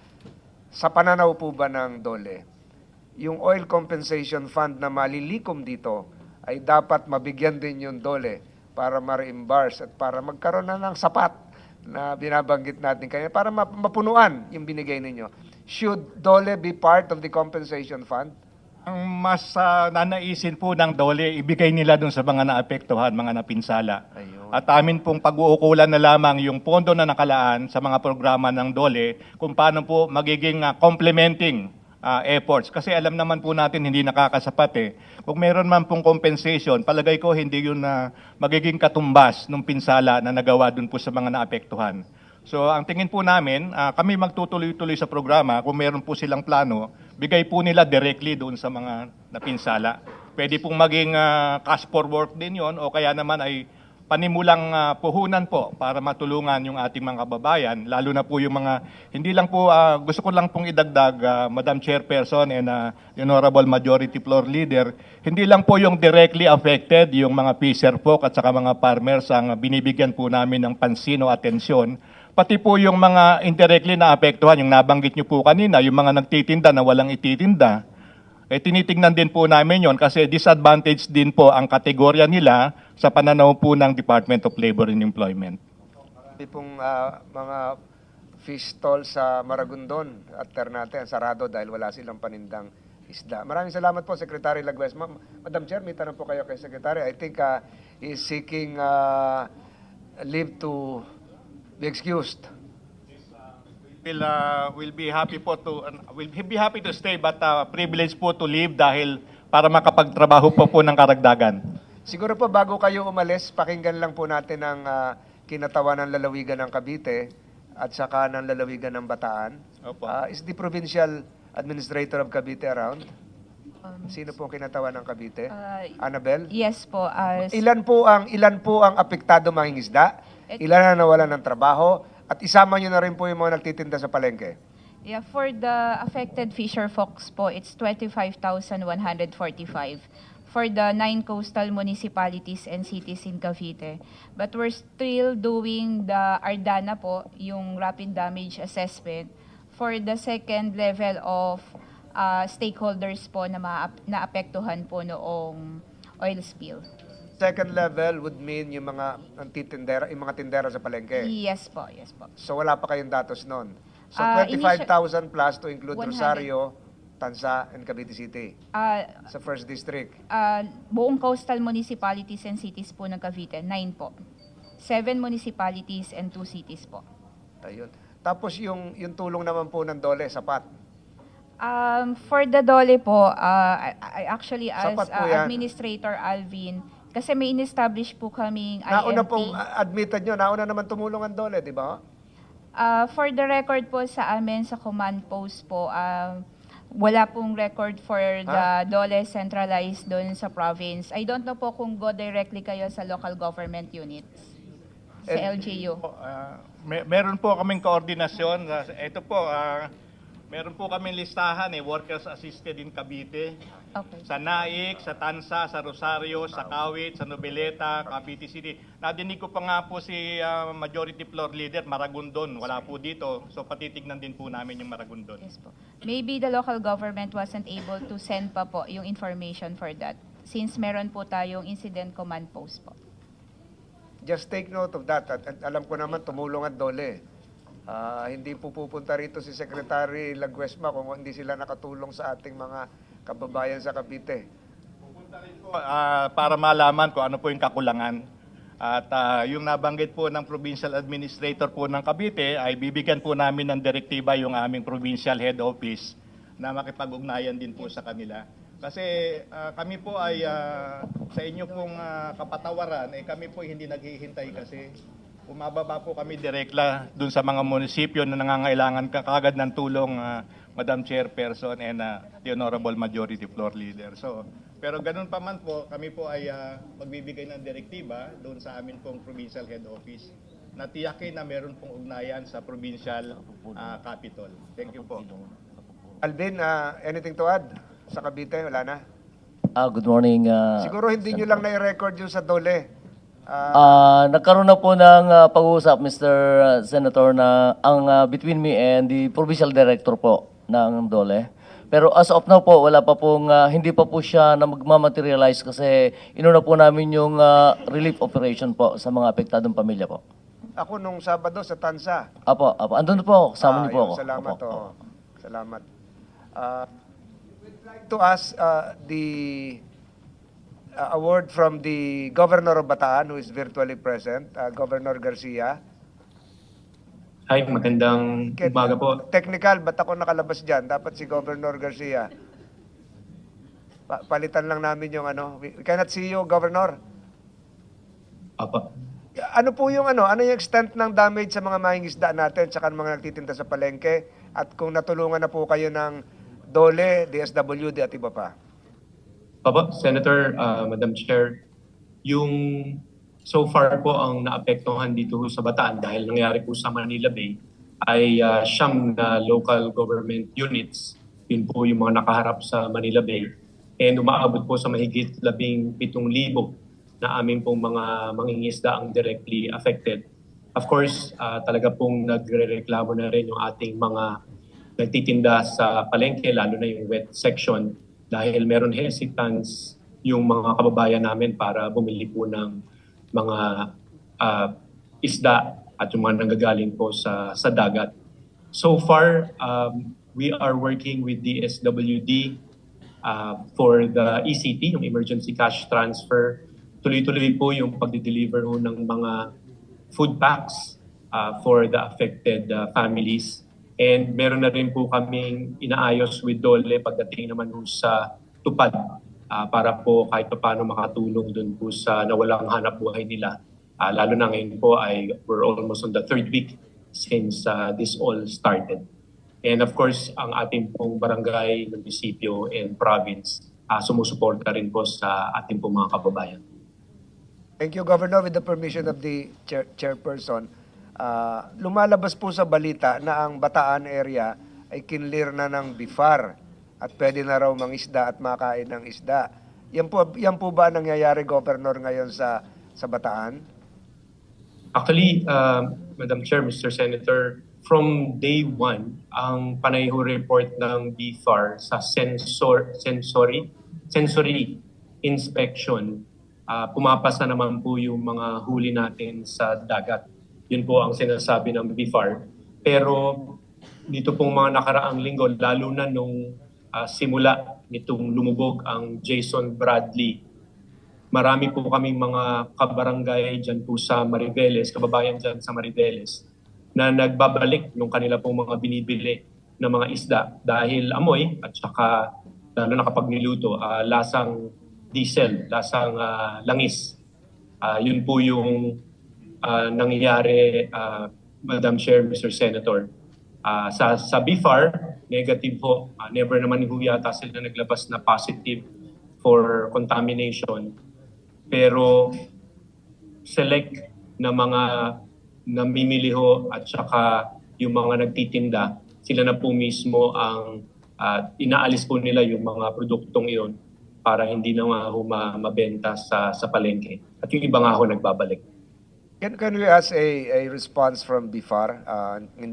Hinuli talaga namin kayo. So ang lumalabas ngayon, kinlear nyo daw ang Bataan, kinlear nyo ang Bulacan, kinlear nyo ang Manila Bay, ang iniwan nyo lang ay Cavite. Pero si Governor ngayon, sinasabi, sinosoli daw ng mga bumibili sa palengke kasi lasang diesel, amoy diesel. So, ano po yung prosesong ginawa nyo rito? Mali ba si Governor o pag kinlear nyo ba, ibig sabihin, pwede nang kainin, fit for human consumption? Kung amoy diesel nga naman, paano yun? Incidentally, ang pinapakain ng committee ngayon, isda din, ha? Pero ano yan, hindi yan galing sa... Kakainin nyo yan, bangus yan. Bifar, can you answer that? Good morning, Madam Chair, and good morning, Majority Floor Leader Senator Tolentino, and to all our resource persons. Regarding yung report po ni Governor, based po dun sa laboratory sensory evaluation that Region 3 conducted, ay generally safe for human consumption naman po yung... So, sabi ni Governor, amoy diesel. We need to verify that because yung latest na bulletin po namin issued yesterday ay yung based on sa sensory laboratory analysis, sensory evaluation conducted by our laboratory personnel po ay yes po, safe po. Where is your laboratory? Meron pong mga sampling sites po from sa region 3 po yun. Saan ang laboratory mo sa Region 3? Sa San Fernando po. Oh. Actually, we have sampling sites po sa Bataan. We have 9 bakit barangays ayaw po. kainin ng mga tao? Ano na naman ang nangyari sa inyo? That I have to verify with the BIFA Region 3, ma'am. Pagdating ng budget nyo sa akin, lagot na naman kayo. Verify ko po sa BIFA Region 3. Yun po yung report po kasi nila. Ayusin nyo yan. Nakakahiya. Hindi makain tapos sasabihin nyo clear for human consumption. Yes, ma'am. Verify po namin po. When was the last analysis conducted? Ang po is August, ang last sampling po is August, wait po, August 12 po. August 12. Yes po. Sa Bataan, clear. Yes po. Pwedeng kainin. Yes Pero po. sabi ni Governor ngayon, hindi. When was the last time an analysis was made concerning Bulacan and Manila Bay? Ganun din po, August. By? Yes po, yes po. Cavite. Cavite po, in the province of Cavite, fish and shellfish samples collected are still not safe for human consumption. Pakiulit.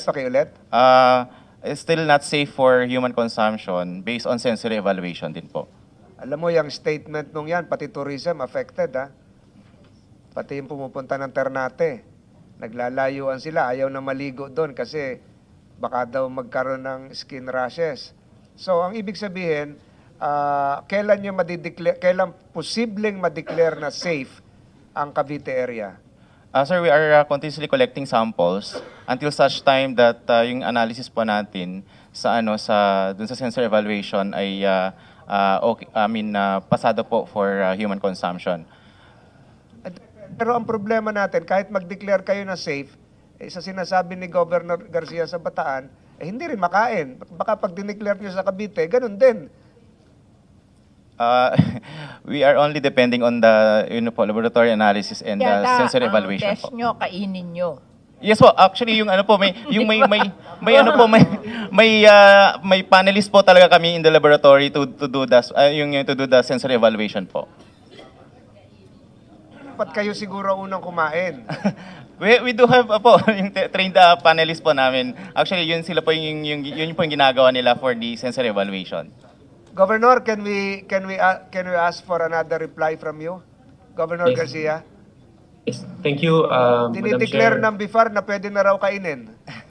Yeah, actually, in fairness naman po sa BIFAR, ang mas marami po talagang nagbalik ng mga paninda noong linggo ng July 28. That was when report na lumubog po si Jason Bradley. At saka talagang napansin ng mga mangingisda at saka po nga yung mga namimili sa talipapa, sa palengke, na meron pong amoy yung mga isda at may lasa. Pero after that week, medyo nawala na po yung mga complaints and even yung presence ng mga shin dito po sa karagatan ng Mariveles, hindi na rin po na nagre-report o wala na rin po na i-report yung aming pong mga kababayan. So it must have been, Madam Chair, Mr. Senator, yung initial na lumabas dun sa Jason Bradley kasi it's only 400 to 500 meters away from the coastline of Mariveles. Baka yun po yung naka-apekto sa mga huli dito po sa bahagi ng Jason Bradley kung saan po lumubog. Pero after that week, halos wala na po kaming nare-receive na complaint, wala na po nagbabalik din sa market. So it was during that week na una po sigurong nag-spill yung laman na diesel ng Jason Bradley. Tama po yun at tama rin sinasabi, binubulong sa akin ni Senator Cynthia Villar. Bakit, pero ang tanong dito, bakit nahuling magkaroon ng clearance ang Cavite? Bakit hanggang ngayon walang clearance na pwede nang manghuli, mangisda at kainin yung isda? Sir, based dun sa latest na evaluation po namin for Cavite through the BFAR NCR po ay based sa sensor evaluation ay mayroon pa pong nadedetect po na ano. Mga hanggang kailan po ito? Every may continuous yung sampling po namin until such time na based doon sa analysis na gagawin po namin ay hindi na po detectable yung presence po ng oil. Administrator Cavite, tuloy-tuloy ba ho yung paano ginagawa ngayon ng mga mangingisda natin? Good morning once again, Mr. Senator, Madam Chair. With regards to the activities undertaken by the provincial government po, ay nakaalalay po tayo sa ating mga magsasaka. Kanina po si Secretary Laguesma ay kasama namin. Mangingisda. Inuna po namin ipamigay yung relief goods na galing po sa DSWD. I talked to Regional Director Barry Chua. At after few hours po ay nagsagot siya na pwede na raw i-pick up. So we distributed already 24,145 relief packs po sa mga kababayan natin na apektado na, mga fisher folk na apektado po ng oil spill. And then nakahingi po din ng ating kagalang-galang na governor kay Presidente ng Presidential Assistance Fund 1,000 each per fisher folk po. Bukod pa po yung galing po sa inyo at galing po sa mga kaibigan po nating... Sa tupad meron din, hindi lang siguro yun na record. Sa tupad po, as per record po, ay nag-usap po kami ni PD. Meron po silang nakalaan pero hindi pa po namin ipapatupad po yung programa ng galing sa tupad po. Pero nag-uusap na po kami na meron pong nakaalat po sa Cavite Province, Mr. Senator. Gusto ko lang i-announce na yung fish galing daw Batangas yan. So, hindi. Pina-check na namin doon sa source. Before we allow us, Secretary Laguesma to make a retort, yung class suit na file ng lalawigan ng Cavite, na-file na yon? Sino ang hinabla nyo? As of now, Mr. Senator, hindi pa po siya na-file pero nag-usap na po with DOJ po and then the representative from Terranova, yung operator po. Nag-usap na po sa last week po, parang last Wednesday, nag-usap na po sa Kapitolyo. At madiin po, firm po si Governor na magpa-file talaga ng class suit ang Provincial Government of Cavite. Po ay civil liability at saka may criminal charges din po ito. Andun po ako kaharap po ako nung nag-usap po sila, bagamat hindi po ako lawyer. Pero yun po yung napag-usapan, Mr. Senator. Nakikinig ngayon si Governor Garcia, baka mag-file din ng Bataan. At hinihimok naman po ni Governor John Vic na mag-file po ang lahat ng governor at lahat ng mga local chief executives na gusto mag-file, sir. Again, before Secretary Laguesma, with all due respect, pasalitain natin ng representative ni Governor Daniel ng lalawigan ng Bulacan. Nakita ko kanina the administrator. Wala. Yung maraming muka na lumalabas kanina, ako lang ang nandyan ngayon. Secretary Laguesma, you have the floor. Maraming salamat po muli sa pagiging bahagi ng pagpupulong sa araw na ito.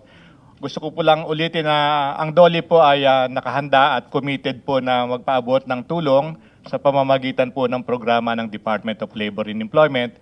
At kabahagi po namin ng mga ahensya ng ating pamahalaan, yung pong may mga kinatawan dito, bahagi na po dyan yung DENR, DILG, DSWD, pati po yung DA na tangatin pong Coast Guard. Sila po ay bahagi ng isang ahensya, ng isang interagency na nakatutok po dito may kinalaman po sa pinsala po ng oil spill. At ulitin ko lang po, Madam Chairperson at the Honorable Majority Floor Leader, sana po maiwasan na yung ganitong klaseng mga pangyayari nang sa ganon yung po mga pondong nakalaan ng pamahalaan may kinalaman po sa sustainable at ika ngay mas productive na undertaking, yun po ang maisulong natin para po sa isang bagong Pilipinas. Maraming salamat po at magandang tanghali po sa inyong lahat. Maraming salamat, Secretary Laguesma. You're seeking leave to be excused. We will grant the same in advance. Thank you for your presence. Nandito po ang may-ari ng Terranova. I understand. Is he around? Pakita. Can we administer a note to the owner of Terranova, Comsec? Salamat, sir. Salamat, sir. Can you stand and raise your right hand and be subscribed? Can you administer the oath? Yes, Mr. Chair. Do you solemnly swear to tell the truth, the whole truth, and nothing but the truth in the Senate inquiry? Yes, I do. Thank you. I understand your name, medyo naka-incline yung name tag mo, Mr. Vicente Cordero.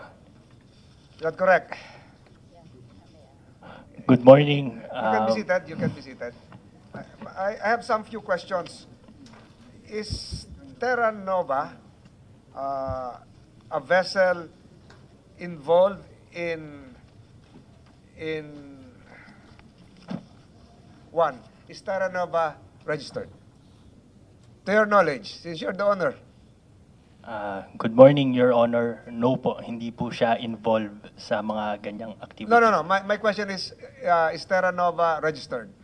Yes, Your Honor. Can you provide this committee with a copy of your registration papers? I'm not just referring to your SEC registration papers, but your marina accreditation and accreditation as well regarding your seaworthiness.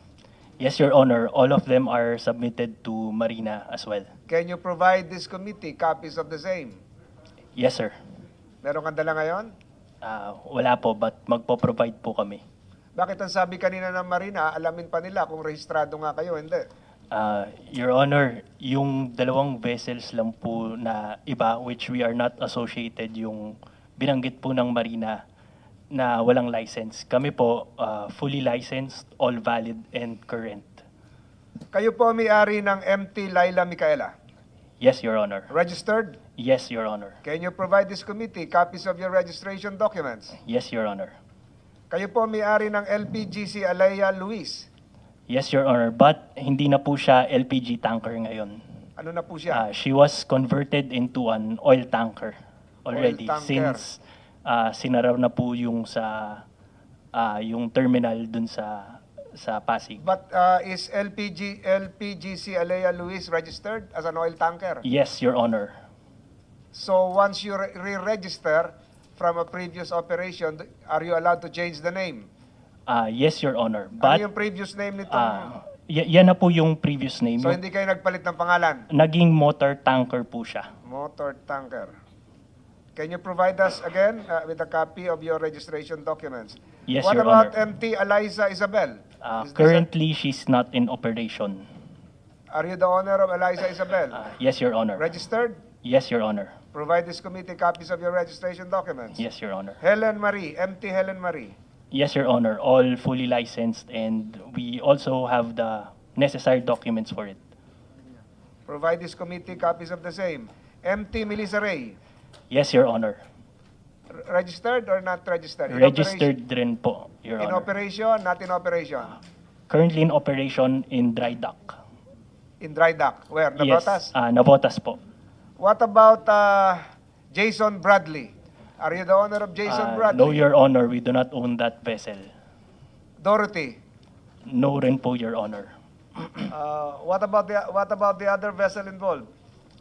No, Your Honor. Hindi rin Mirola? po sa amin yun.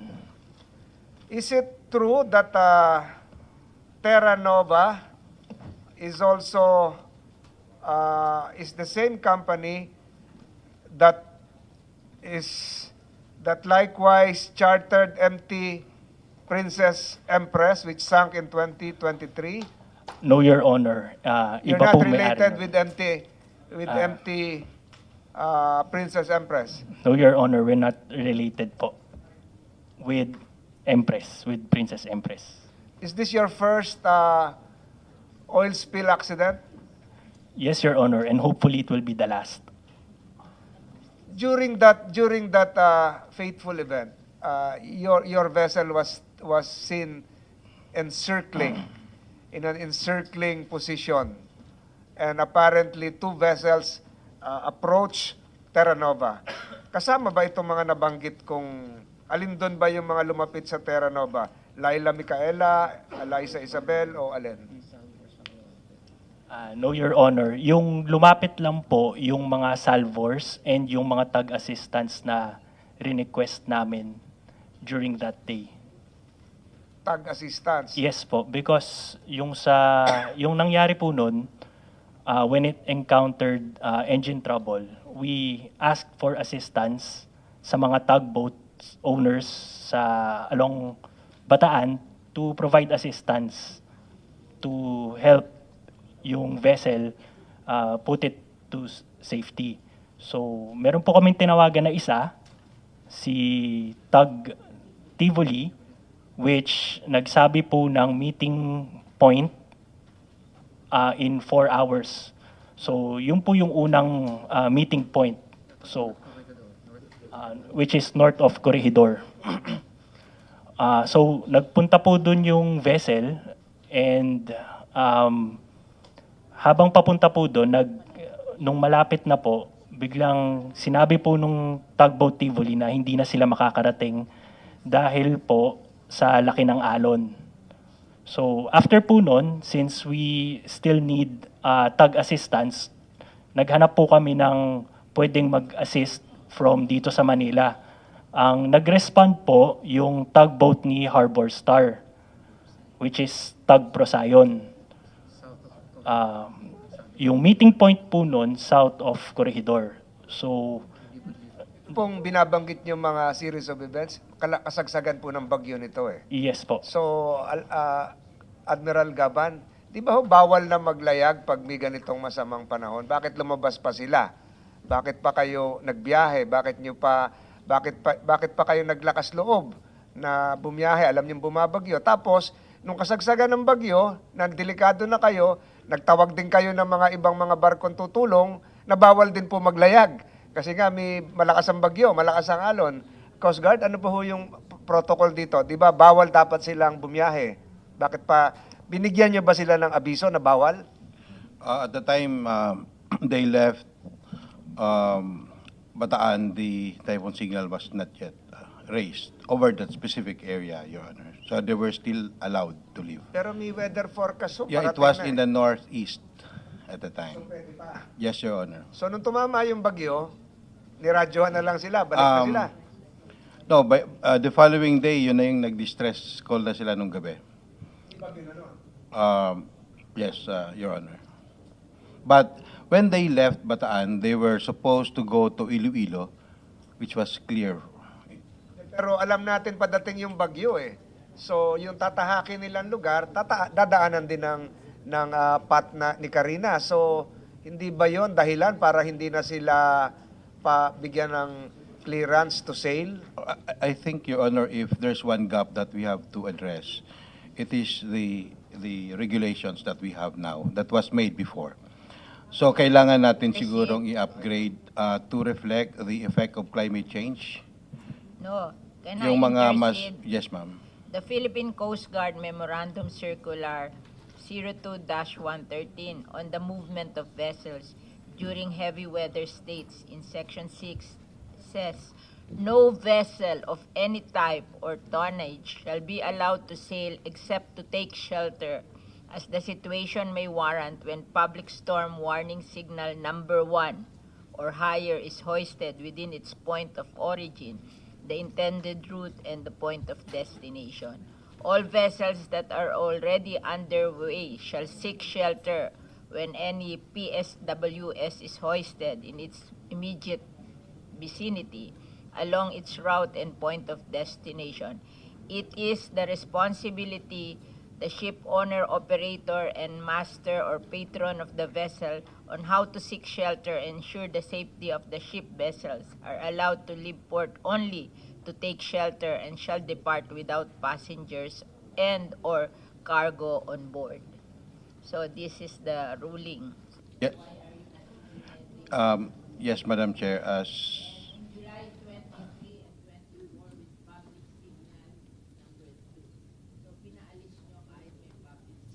Number 2. Can you answer that, Coast Guard? Pero si Mr. Cordero? And responsibility din ng owner. yes. At Madam Mr. Chair. Cordero, pasagutin ko lang. Alam niyo may signal number 2 na, sinasabi ni Senator Villar, pero bumiyahe pa kayo, di ba? Your Honor, nung time na po na binigyan kami ng clearance, yung eye ng storm po, malapit na sa Taiwan and na-lift na po yung signal number 1 nung time na yun. However, Kailan ba kayo umalis? Kanina pinakita yung timeline opo, umalis po kami ng 23 ng 11. Nandun ba ang bagyo? Opo, nasa Taiwan na po nun. Nasa ano pa?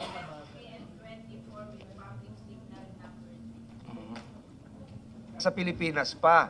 Signal number 2 nga eh. But Tapos hindi pa lumalabas ng PAR. Your Honor, nung 22 po kami nag-apply ng clearance. However, hindi po kami binigyan ng clearance. And nung 23 po ng 11 ng gabi, undergoing yung lahat ng pre-departure activities, doon po kami binigyan ng clearance ng Coast Guard. Art, will you controvert or will you assist, Mr. Cordero? The available advisory with us, bulletin number 16 issued by Pag-asa at the time. Bataan was not part of typhoon signal number 1, Your Honor. Anong date, Admiral? 23 July, Your Honor. Walang signal sa Bataan? Yes, Your Honor. Ang record si Senator Villar, signal number 2. If I may be allowed to read, Your Honor.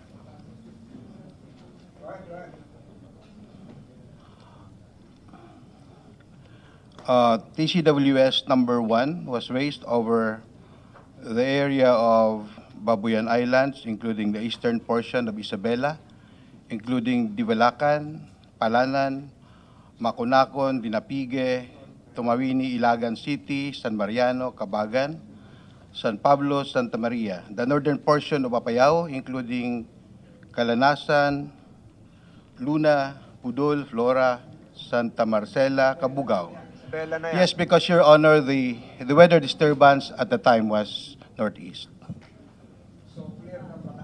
Yes, Your Honor. Signal number 2. So, is that also the reason why you ventured, sailed out, Mr. Cordero? Dahil walang signal number? Ganun ba? Yes, Your Honor. Aside from that po, nag-verify rin po kami sa pag-asa. Ng Iloilo.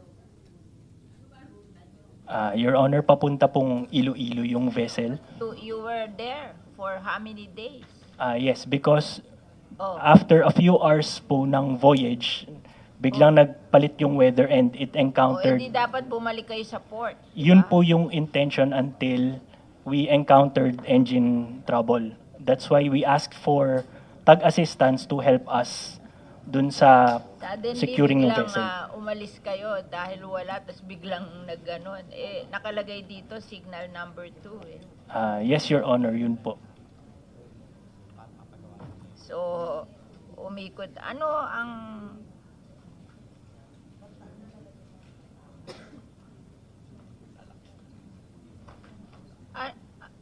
paano niya ngayon na nagkaganyan kayo? May insurance ba kayo? Yes, Your Honor. The vessel and entire fleet are fully insured. Oh, how much is your insurance? Yun, we have to validate yung exact figure Why with can't you our validate? You pay representative. for your insurance, hindi mo alam kung ano insurance mo. And how will you pay for the damages? There are filing cases against you. May How I- much is your may I assist, insurance? ma'am? And how do you propose to pay for the damages? May I assist, ma'am? Yes. You're the counsel of Terranova. Would you like to... Council of Terranova, and I'm also assisting the insurers of Terranova, sir. Terranova is entered with what they call a... So, you are in a dual capacity now. Counsel ka nung insured at counsel ka rin nung insurer. I'm not counsel of the insurer, I'm counsel of Terranova, but I'm well aware of the insurance because I've been liaising Go for ahead, them. go ahead. Okay. Akala ko dual capacity ka eh. Go ahead. No, the entire fleet of Shogun is entered with the Steamship Mutual. They provide insurance for what is called P&I, that's protection and indemnity. So it's legal third-party liability.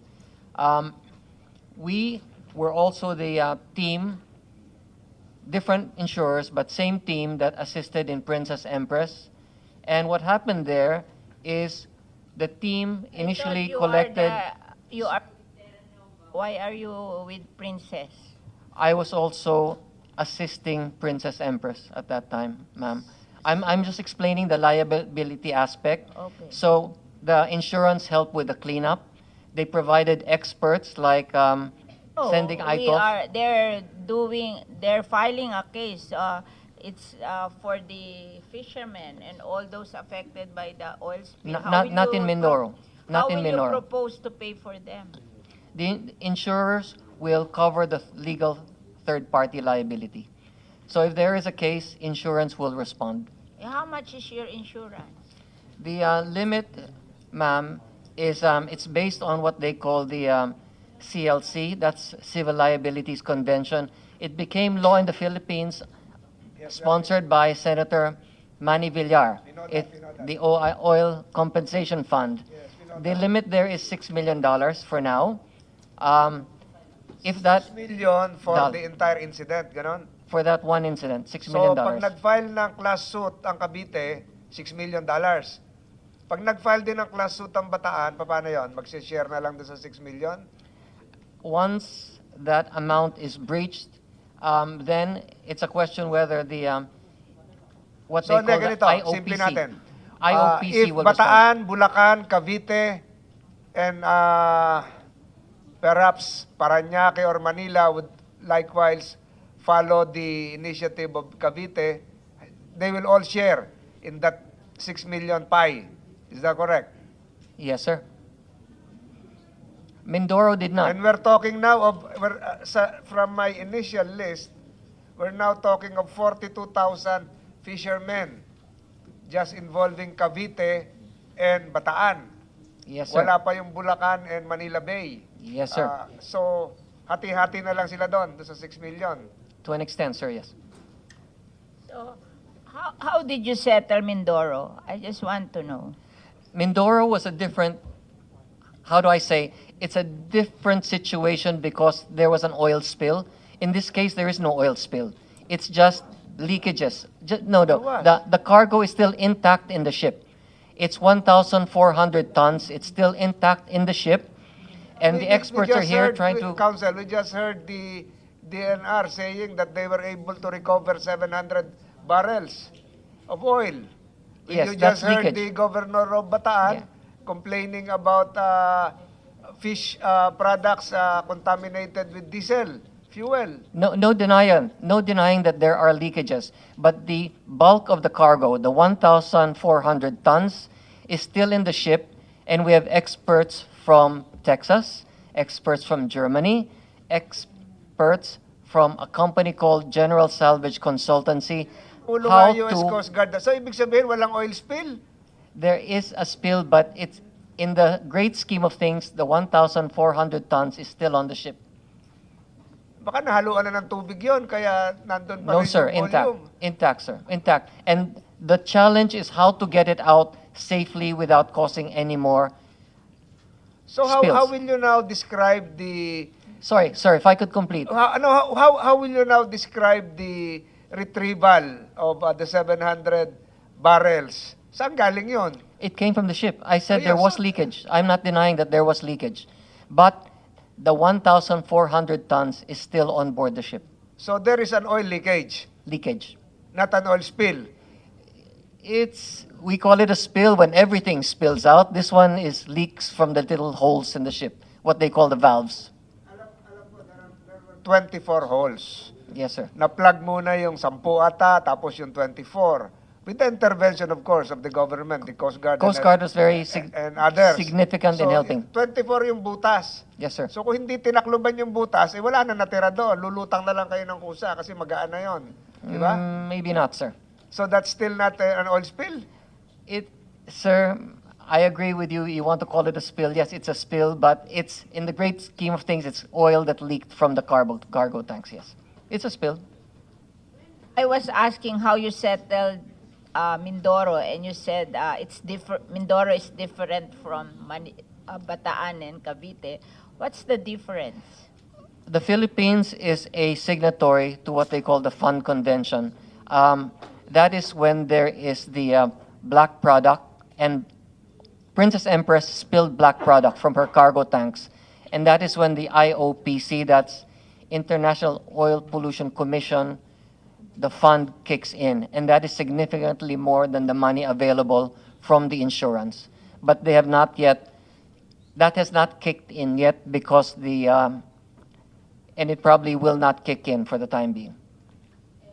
So did the company you're representing in Mindoro did not settle? It's been settled. They've been paying. They've been How gradually much did paying. they pay, Mindoro? I am not part of the team that is paying, but I know that payments have started and a lot of the fisher folks have already Can you been make paid. a report on that? I just want to compare what happened in Mindoro and what will happen in Bataan and Cavite. It can be done. We can provide a report, sir. Ma'am, So you have no idea, I'm not part of the team that's collecting and paying out. but you are representing them here. I'm representing them here. My So role is you- different. you I'm a should lawyer, ma'am. know. I'm not what they call, I'm not the processor. I don't process claims. There is a Yeah, team but- that but, processes the claims, ma'am. You volunteer to answer for the owner. We will ask the owner how he will settle the responsibility of this oil spill. Ma'am, Because when we you're- went to Cavite and when we spoke to Bataan last week, I was with that team, and we were explaining to them that, first of all, there will be a, how to call this, checking of what LGUs were affected and how many. And then also in Cavite, we met with the governor, and we explained the protocol about doing a survey of affected LGUs. And then once the numbers have been noted, there will be claim centers created for them. Ano yung sinabi mong figures kanina? 140,000 liters? There are 1,400 tons. What, 1,400? 400 tons. So, in terms of liters, ilan yun? 1.4 million liters. 1.4 million liters. And there is an attempt right now to drain 300,000 liters. No, there is, yes. That is the test, because what has to be done is it's proof of concept whether the means to do it is safe and So- whether it will flow. So call it by whatever term or nomenclature. The point here is we're trying to determine the liability of your ship owner. At yung pinag-uusapan natin dito, ano yung pananagutan ng Terranova? Yes. Kahit tawagin mong oil spill, kahit ang tawagin mong leakage, ang mahalaga rito ay malaman natin kung ano yung pananagutan ninyo. May mga lumalabas na itong inyong barko ay hindi rehistrado. The committee will wait for the documents. May mga lumalabas na involved din kayo sa oil smuggling o yung paihi na sinasabi ng lalawigan ng Cavite.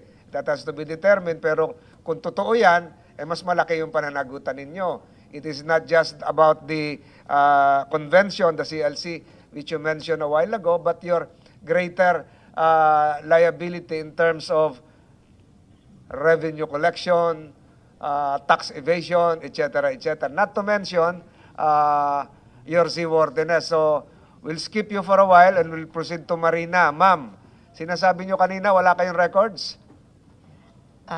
Your Honor, let me correct lang po. I was saying that the Jason Bradley and Mirola, they don't have other documents except certificate of ownership and certificate of registry. But I haven't mentioned pa po, sir, itong sa Terranova. Bradley and Mirola, are you here? The owners? Wala, yun pa yung... Go ahead, ma'am, go ahead. So, if I may be allowed, Madam Chair and Honorable Senator, to make a very brief presentation on the documents and the Documents of Terranova? Terranova lang po. Go ahead, go ahead. Okay. So, in effect, you're saying that what Mr. Cordero just mentioned a while ago, that they're registered, is correct? Yes, sir, Your Honor. So, what's the point of making a presentation? If needed lang po. Basically, So, they are registered? They are registered and they have all the safety and statutory certificates, meaning Issued by your office? by Marina po. As mandated, the Maritime Industry Authority is mandated to undertake the safety regulatory functions covering construction and until before operation of ships, including... But you do not monitor the kind of business venture they engage into. Yes, that's Kung correct. illegal nga yung smuggled oil, registrado si barko, si Wardy, double hull, single hull. Double hull, double Double bottoms. hull, pero hindi nyo na alam, hindi nyo na monitor na kung ano yung ginagawa nila, kung ano yung dadalhin nila sa Iloilo, kung bayad ng buwis o hindi. Ganun ba? Yes, that's correct po, Your Honor. Go ahead, I will give you 2 minutes to make a presentation. Okay, basically the presentation will cover the ship particulars, which I guess earlier was presented as well, the vessel documents, the cargo information, the crew list, and what Marina has undertaken, and our oil pollution management fund related to the Terranova. Next, please. Next, we know this already. Next, please. And the accident information, which is also already discussed. Next, please.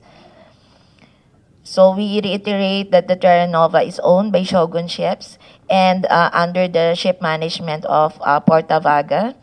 It is tanker with What's the difference between Shogun ships and Portavaga? Portavaga is the ship management, so meaning they are in charge in the day-to-day operation of the ships, while Shogun is the registered owner. So both of these companies are registered with Marina? Yes, Your Honor, we accredit maritime entities who are engaged in domestic shipping and other maritime activities. This is a one-time registration with no oversight function on your part concerning the contents of the ship, the type of vessel operation, etc. Wala na kayong ganon. Well, the accreditation is valid for 3 years, and under the requirement of the franchise, which is the certificate of public convenience, they are required to submit annual reports, operational and financial reports. And how old is the vessel? It was built 2002, so it's more than 22 years old po ang vessel. And is there an annual or twice every 3 years, every 5 years dry dock operation? Yes, Your Honor, we have the dry docking, required dry docking period for the type of ships. We have different types of surveys that are being undertaken. There are surveys conducted annually. There are every 5 years, so different levels of When was the surveys. last time this was inspected? As to the what we call the safety of in accordance with the safety of life at sea convention, what we simply call SOLAS, the last inspection was conducted in November 2023 and is still valid until November 24. That's the annual document certification. And that includes engine inspection. Yes, Your Honor. Engine trouble daw sila. That's why, sir, we will find out after we complete our safety investigation on what is indeed the root cause of the problem or the incident. When will the result of the investigation come out? Based on the department order, we were directed to submit the report within 6 months, Your Honor. Matagal pa pala yun, ah. Cannot wait for 6 months. But So maybe give us a shorter period wherein you will submit to us. we will, that's the maximum naman po, Your Honor, so we'll I provide want a the promise initial. from you when you're going to submit it. This is a joint safety investigation by the Marina and the PCG as directed by the Department of Transport po. So, What? we will agree to submit earlier, but I have to consult as well with our Consult Marina investigators. and Coast Guard. Yes. When will you submit?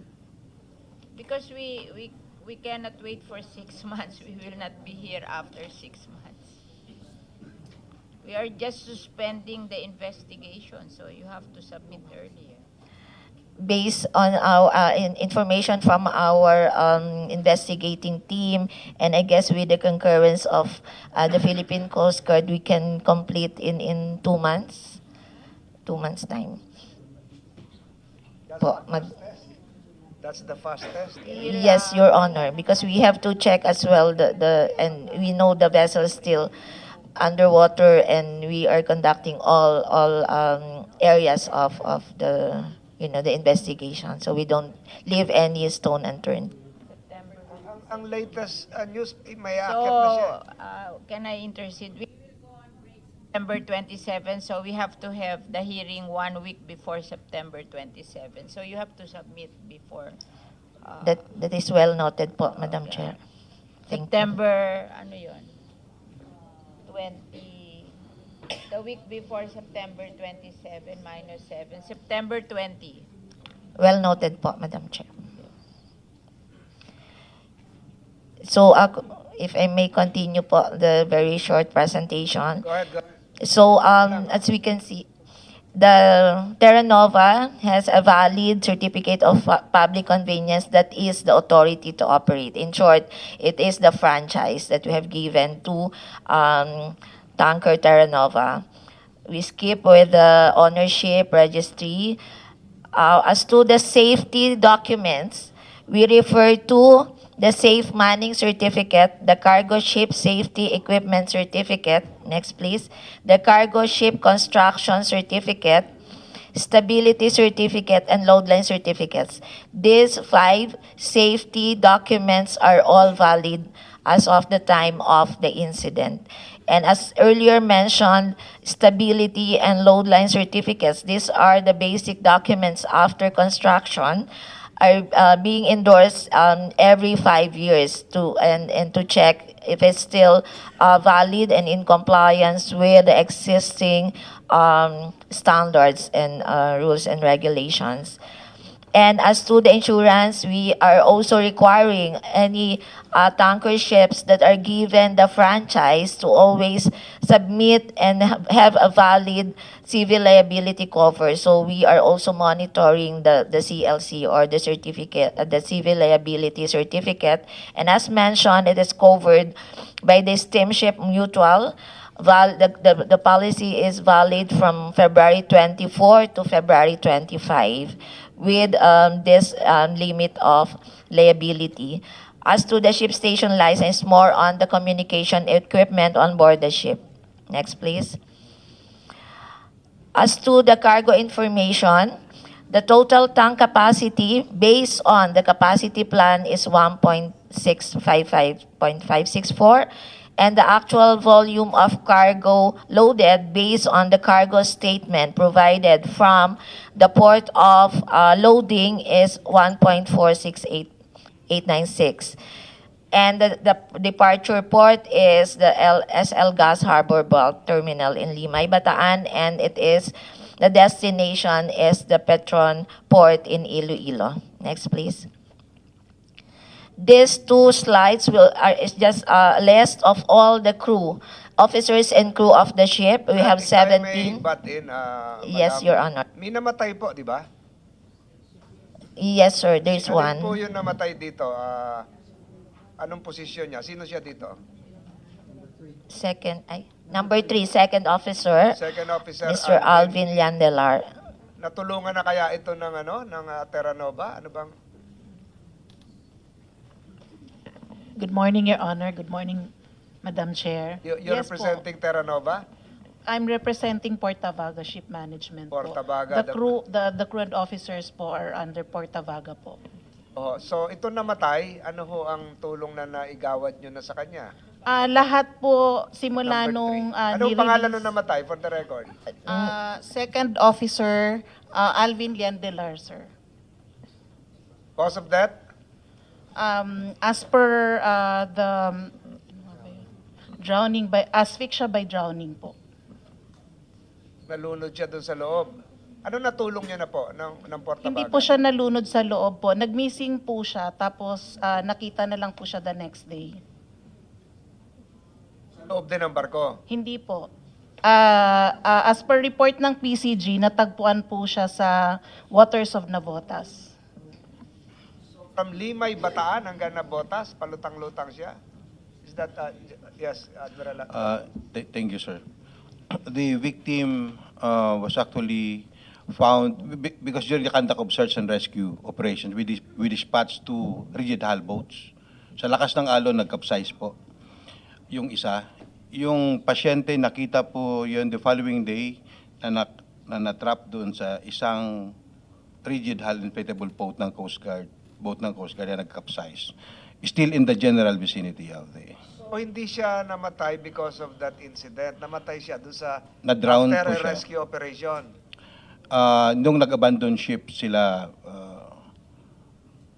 Your Honor, Bakit tumabot na Navotas? Saan Navotas daw nakita?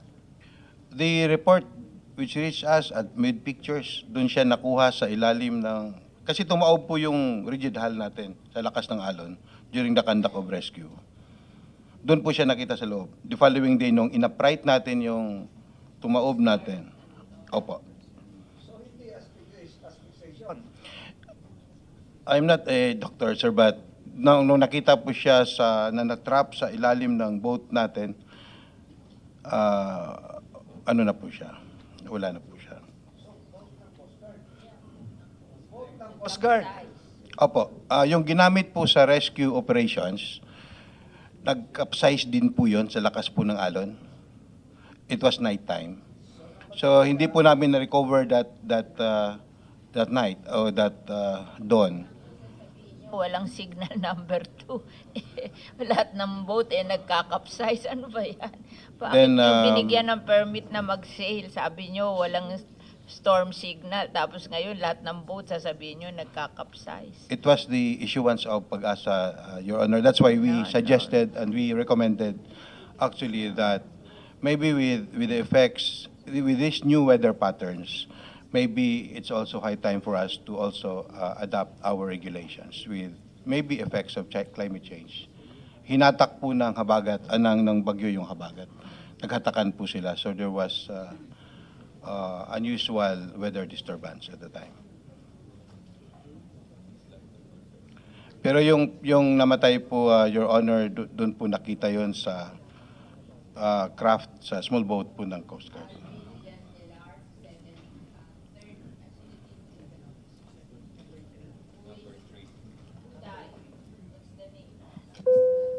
Madam Chair, number 3, Mr. Alvin Landelar, second officer of the ship.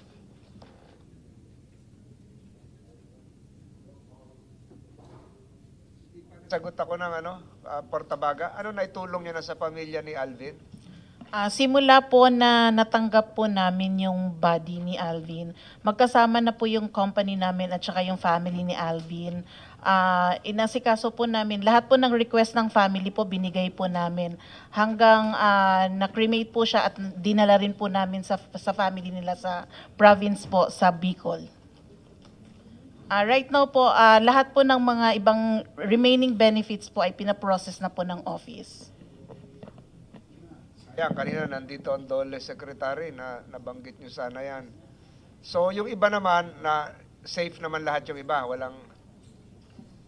Yes, Your Honor. Lahat po, pagbalik po sa office, pina-check po namin sila, medical check-up lahat. Tapos nag-provide din po kami ng psychologists para po sa kanila. Remaining issue here for Marina, itong si Mirola 1, walang records. Jason Bradley, dalawang pangalan, isang barko. Yes, Your Honor, we're still investigating. But they have the registration document, the ownership and the registration. That's all. You're referring to? Mirola and Jason Bradley or Dorothy Uno, we're still verifying. They all have only the certificate of ownership and the certificate of registry. They don't have all this list of statutory and safety documents that are required for a tanker vessel to operate and carry cargo. Why are they there? Can we ask Marina and Coast Guard, bakit yung dalawang vessel na yun na andun? Can you explain to us? On the side of the Coast Guard, ma'am, again, MV, Motor Vessel Mirola 1, did not seek clearance from the Coast Guard. Tumakas po yun. Hindi po namin alam na umalis siya. From Navotas. Yun pong Aalis sila, hindi nyo malalaman. posible po, Madam Chair. Ang What is the Maritime, Coast Guard for? If vessels can depart without your permission. they can, with the vastness of our seas, Your Honor, that's why we are trying to develop our maritime domain awareness capability yet. And we need support for that. To be able to monitor all ships that Alam mo, roam. Yes, sir.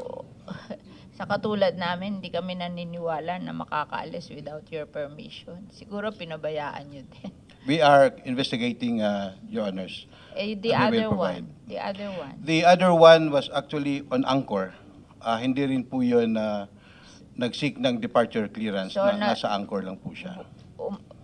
Nalunod siya doon sa port? Doon sa anchorage area po. Saan ang anchorage? Sa naka-anchor po siya sa Kabkaben, Marivelas, Bataan. So, merong port doon? May port po in Lamao, in Limay, may mga sa Marivelas, may mga ports po tayo doon. Siya po, ma'am, ay lumubog na hindi po sa port, sa isang anchorage area po. On anchor po siya. Illegal siya, di ba? Merong Opo. sa kanya. Bakit wala sa inyong responsibility yun eh? Meron siyang kaso. Dapat hindi na siya makakaalis sa...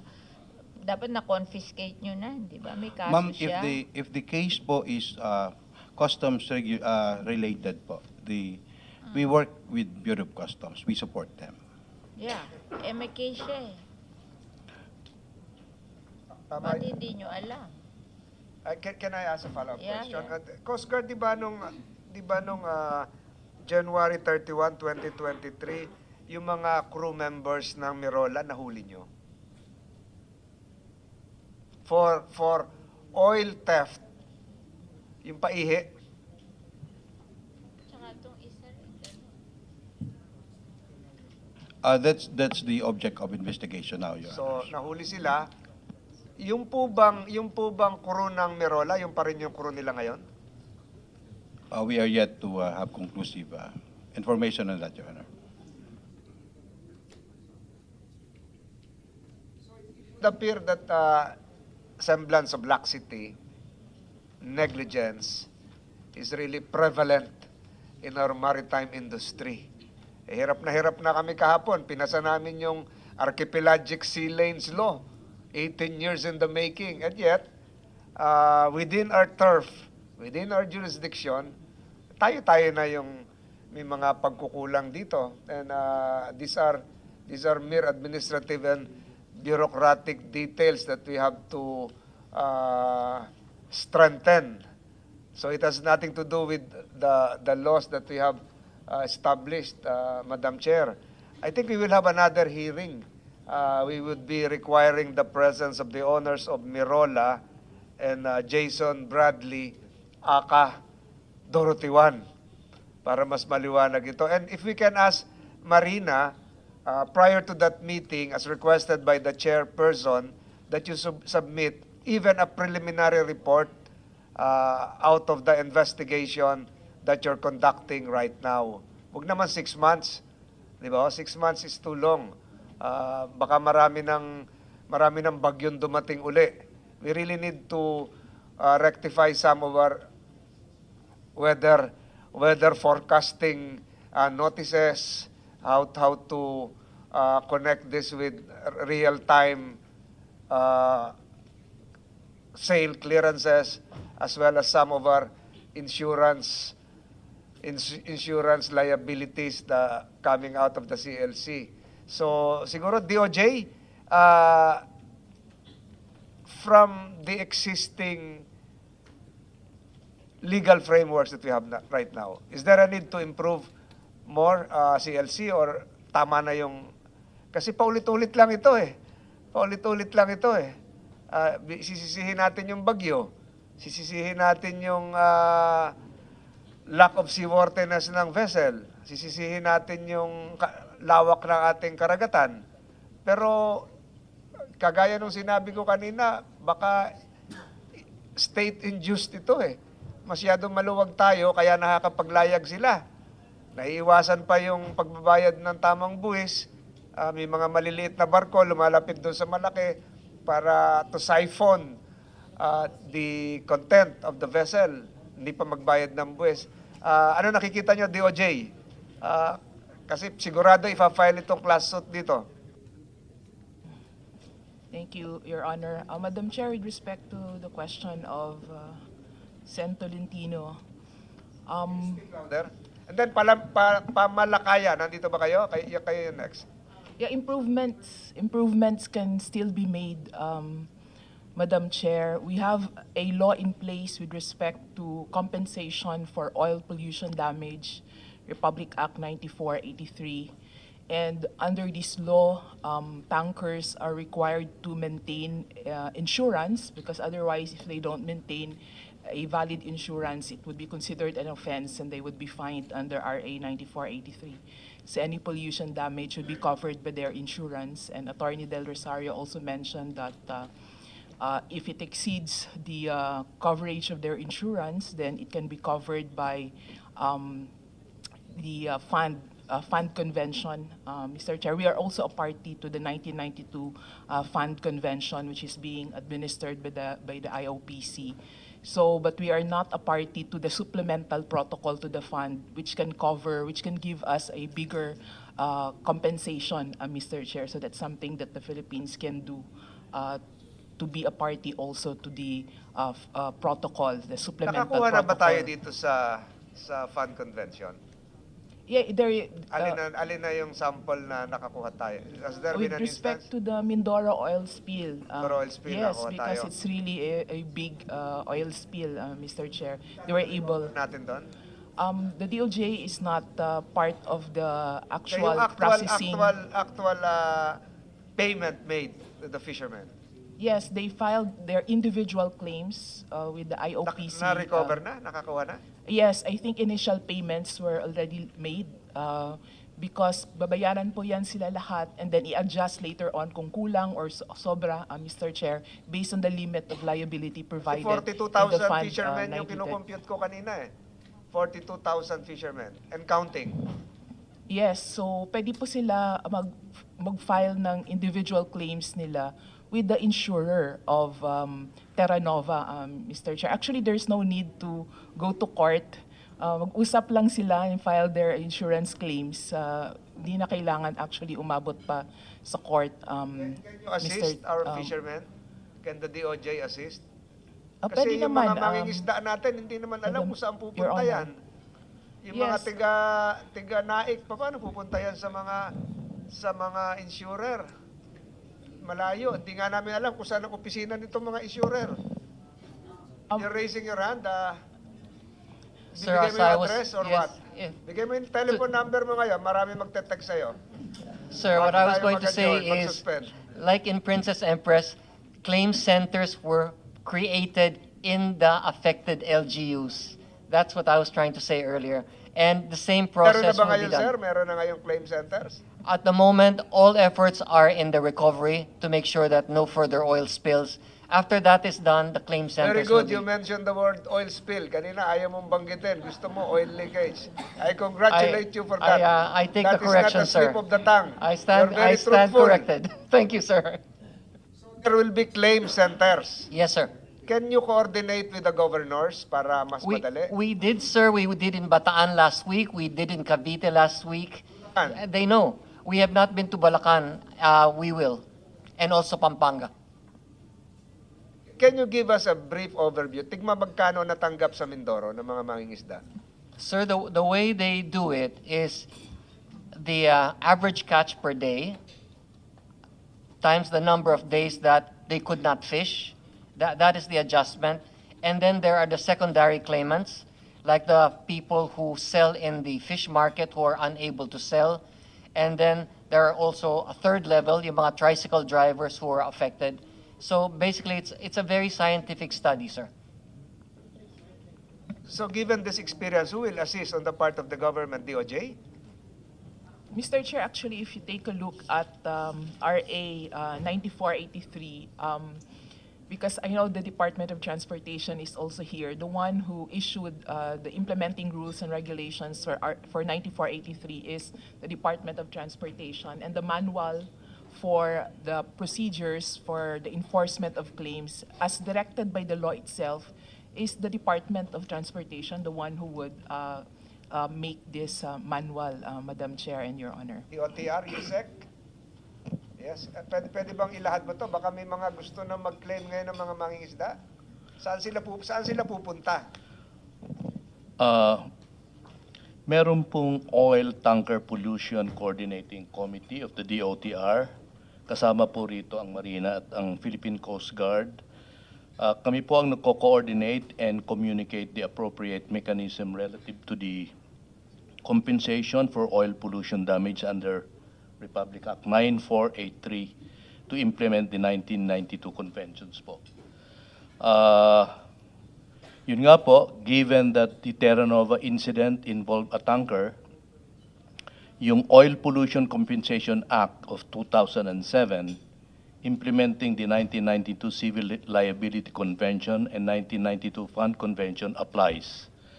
Kaya po, ang Department of Transportation po ay nagsulat na rin ng letters to everybody like Shogun, even po dito sa council nila, sa Vera Law. We also sent letters sa governors of Bulacan, Cavite, and Bataan to coordinate with us for all claims nila. Kung ano man yung claims nila po, i-coordinate namin, kami po ang tutulong sa kanila to file their respective claims. Thank you po. Explain to us what you did in Mindoro. What have you done in Mindoro? Because if you're the one in charge of claims, what happened in Mindoro? Hindi naman kami po in charge ng claim, but we coordinated all of the claims para ma-process po ito ng insurance. Sabihin nyo lang kung ano nangyari sa Mindoro. I just want to know. Lahat po ng mga claims so far has been entertained by the insurers. At as of this time, pinoproseso po yung mga bayad. Yung iba naman bayad na rin po. Magkano binayad? I have to check po yung exact amount Can kasi you make a ongoing. report on Mindoro? So we will have an idea of what will happen in Cavite and We will furnish you the Bataan. report, Yeah. Okay, Madam thank Chair and Your Honor. Of course, it is not just the compensation for the affected fishermen.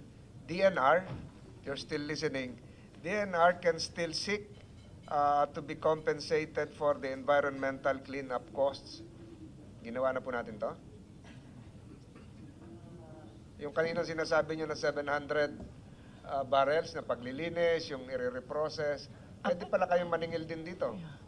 We will check, Your Honor. And then, by the way, Your Honor, yung kanina po, yung mention ni Secretary, it is 700, per report po from the field, is 700 kilos, but it is not solid oil spilled na collected po, but it is debris, tapos contaminated yung may mga oil po.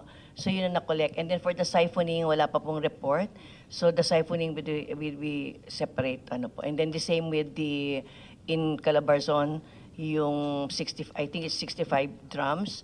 It's a composition of the debris po, yung mga nasa daan ako na with the oil. I check po, in principle po, dun sa guidelines, it is the treater who has this sa disposal na po yung once it is treated. But in this case po na for the oil na masasiphon, then it is a part of a contractual obligation kung papaano po nila i-discuss yung siphoning ng oil. So yun po yun. But in the case of yung mga katulad nito na from the transporter to the treater and then the disposal, it is po sa TSD facility na the treater and storage disposal facility na po ang merong jurisdiction over those waste na na-treat. Yun po yung clarification doon sa kanina. Kasama na po yun, Madam Chair. The same, Madam, you can recover likewise for the cost of cleaning up the spill and restoring the affected environment. Pwede rin kayo makikuha dito.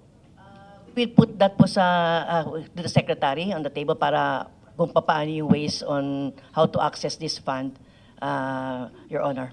And Marina and PCG, under the law, you can recover, you can impose regulatory fines and penalties.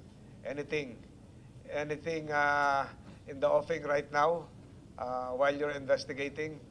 Maliwanag naman na may violations. Meron na ba kayong notices? Bayad kayo ng ganito? Your Honors, if I may, we have initially started our administrative proceedings in terms of such violation. We have issued chocos orders to the concerned, the owner, the ship manager, the master mariner, and I guess even we will issue the chocos order to the classification society.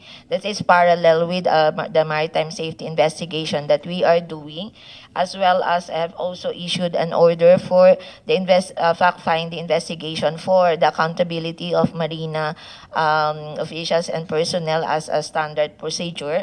Of course, at the onset, we assume regularity in the issuances of all these certificates, but we have to verify and check if there is indeed no negligence on the part of the marina officials and technical personnel. So, ongoing po ito, and we will... Provide us a copy of your show cause orders. Yes, Your Honor. Thank you. Yes, Your Honor. And if I may, Your Honors, continue lang po, last slide na lang on the OPMF you mentioned earlier on the Oil Pollution Management Fund that has been created under Republic Act number 9483 and where we started collecting 10 cents for every liter of transported oil. So for in this case, we have actually a total collection of 169 million since 2022 under the OPMF, under RA 9483, and we have transferred to the Philippine Coast Guard during the Princess Empress the amount of 33 million.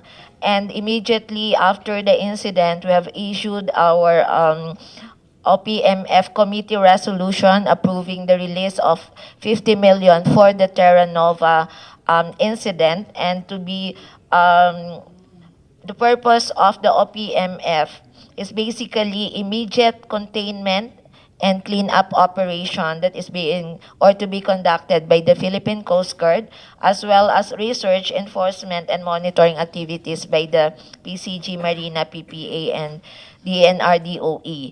So, Nag-transfer na kayo ng 50 million sa yes, Coast Your Guard? Honor. Coast Guard, is that true? Yes, Your Honor, and a part of it was already utilized. Kompleto Just a naman pala part. kayo sa pondo di ba? Yes, Your So, Honor. paano ito? Pag yung, pag nagbayad si Terranova for the cleanup cost, ay nagbayad na rin nagbigay ng pera ang Marina sa Coast Guard, gumastos ang Coast Guard, ay paano na yung babayad ni Terranova sa insurance, etc. Saan mapupunta ngayon doon? Ang iniisip ko lang nito, yung accounting nito binayaran muna ng gobyerno para malinis.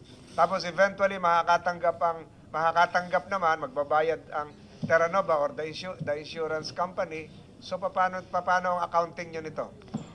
If I may, Mr. Chair, Madam Chair, Honorable Senator, there are three types of the fund that is available. The first tier, of course, is the civil liability by the ship owner for the third party liabilities under the PNI cover.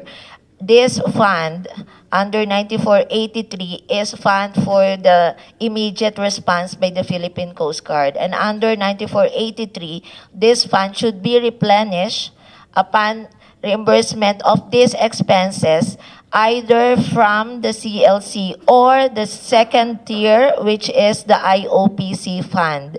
The IOPC fund covers all other claims and compensations that are not covered by the CLC. So meron po tayong second level. Kung hindi na-provide under the civil liability cover, then the next level could be claimed from the IOPC fund. As mentioned, the Philippines is also part of it. Itong CLC funds natin, nakikinabang po dito ba ang mga mangingisda? I guess that is also covered because it's the third party damages caused to the third party. So I'm not a lawyer, Your Honor, but I guess it's covered as well. Tanong ko, paano makakatanggap naman yung mga mangingisda sa Bataan at Cavite at Bulacan nitong pondong sinasabi nyo? I guess, of course, I can be corrected.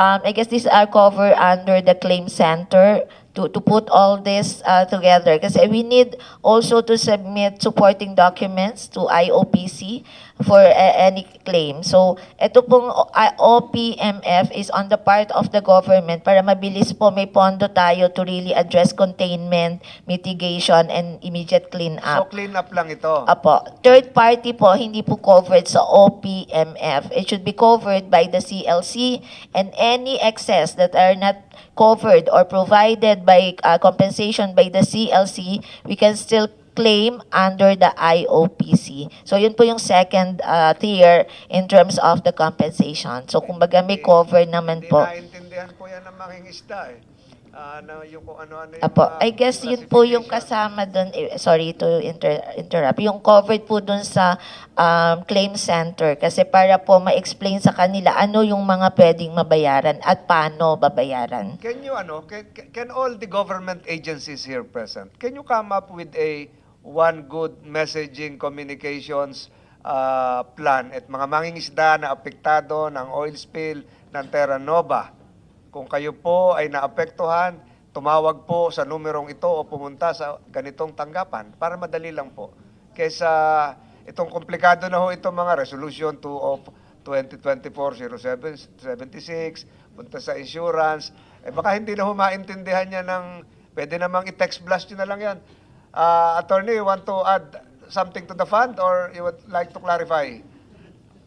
Hopefully, sir, more valuable information. Actually, si Governor Dolores Mindoro was very, very proactive. Tumatawag siya ng mga tao, may mga pulong-pulong, pinapaliwanag niya ano yung kailangan gawin. Yung mga claims forms, hindi lang English, ginawa pang Tagalog, para pagpaliwanag, nandun na yung mga kailangan nilang gawin. Isang visit, ito yung papeles na kailangan nyo, bigay nyo ito, ano yung huli nyo, kailan kayo huli ng isda, gano'ng katagal kayo hindi nakapaghuli ng isda. Ginagawa pong simple. Ang galing ka naman pala managalog eh. Naintindihan ka na ngayon nakikinig. Salamat po. Salamat po.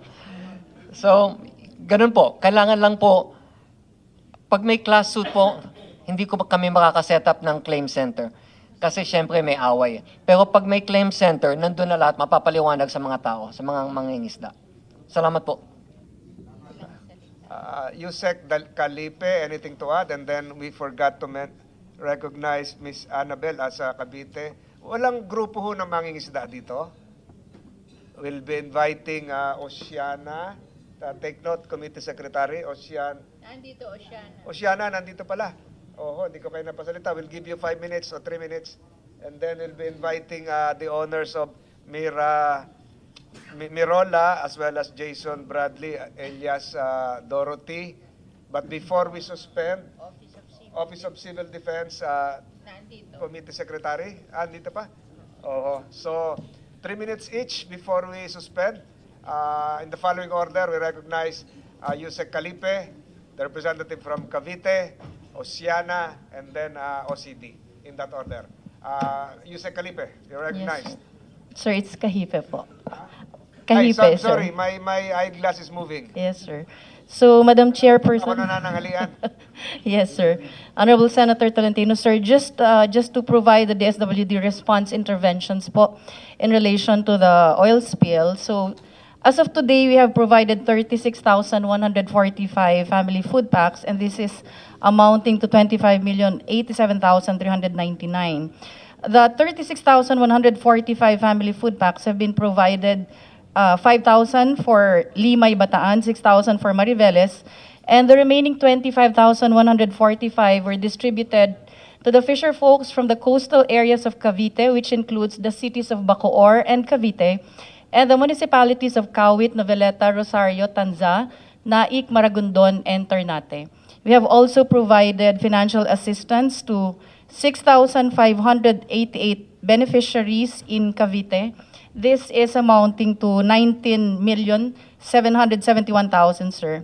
So for the total cost of humanitarian assistance provided by the DSWD, it's at 44,858,399, Madam Chair.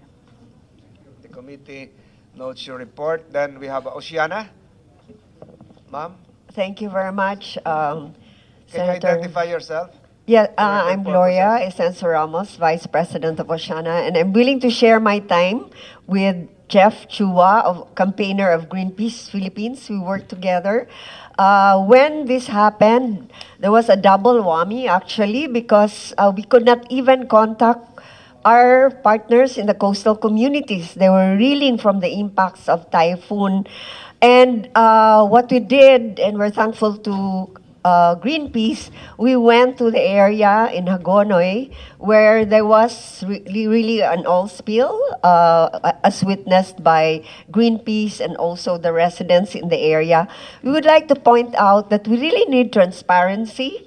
Daily reporting from government agencies. It is ironic that it's only in this platform where we are privileged to know what is happening because this is the state policy of full disclosure. But in oil spills, especially this one, it's difficult to get data from government. So what we did was come up in our Karagatan Patrol platform share the satellite imagery of where the oil spill is likely to be, and we did crowdsourcing, getting validation from coastal communities if this is happening.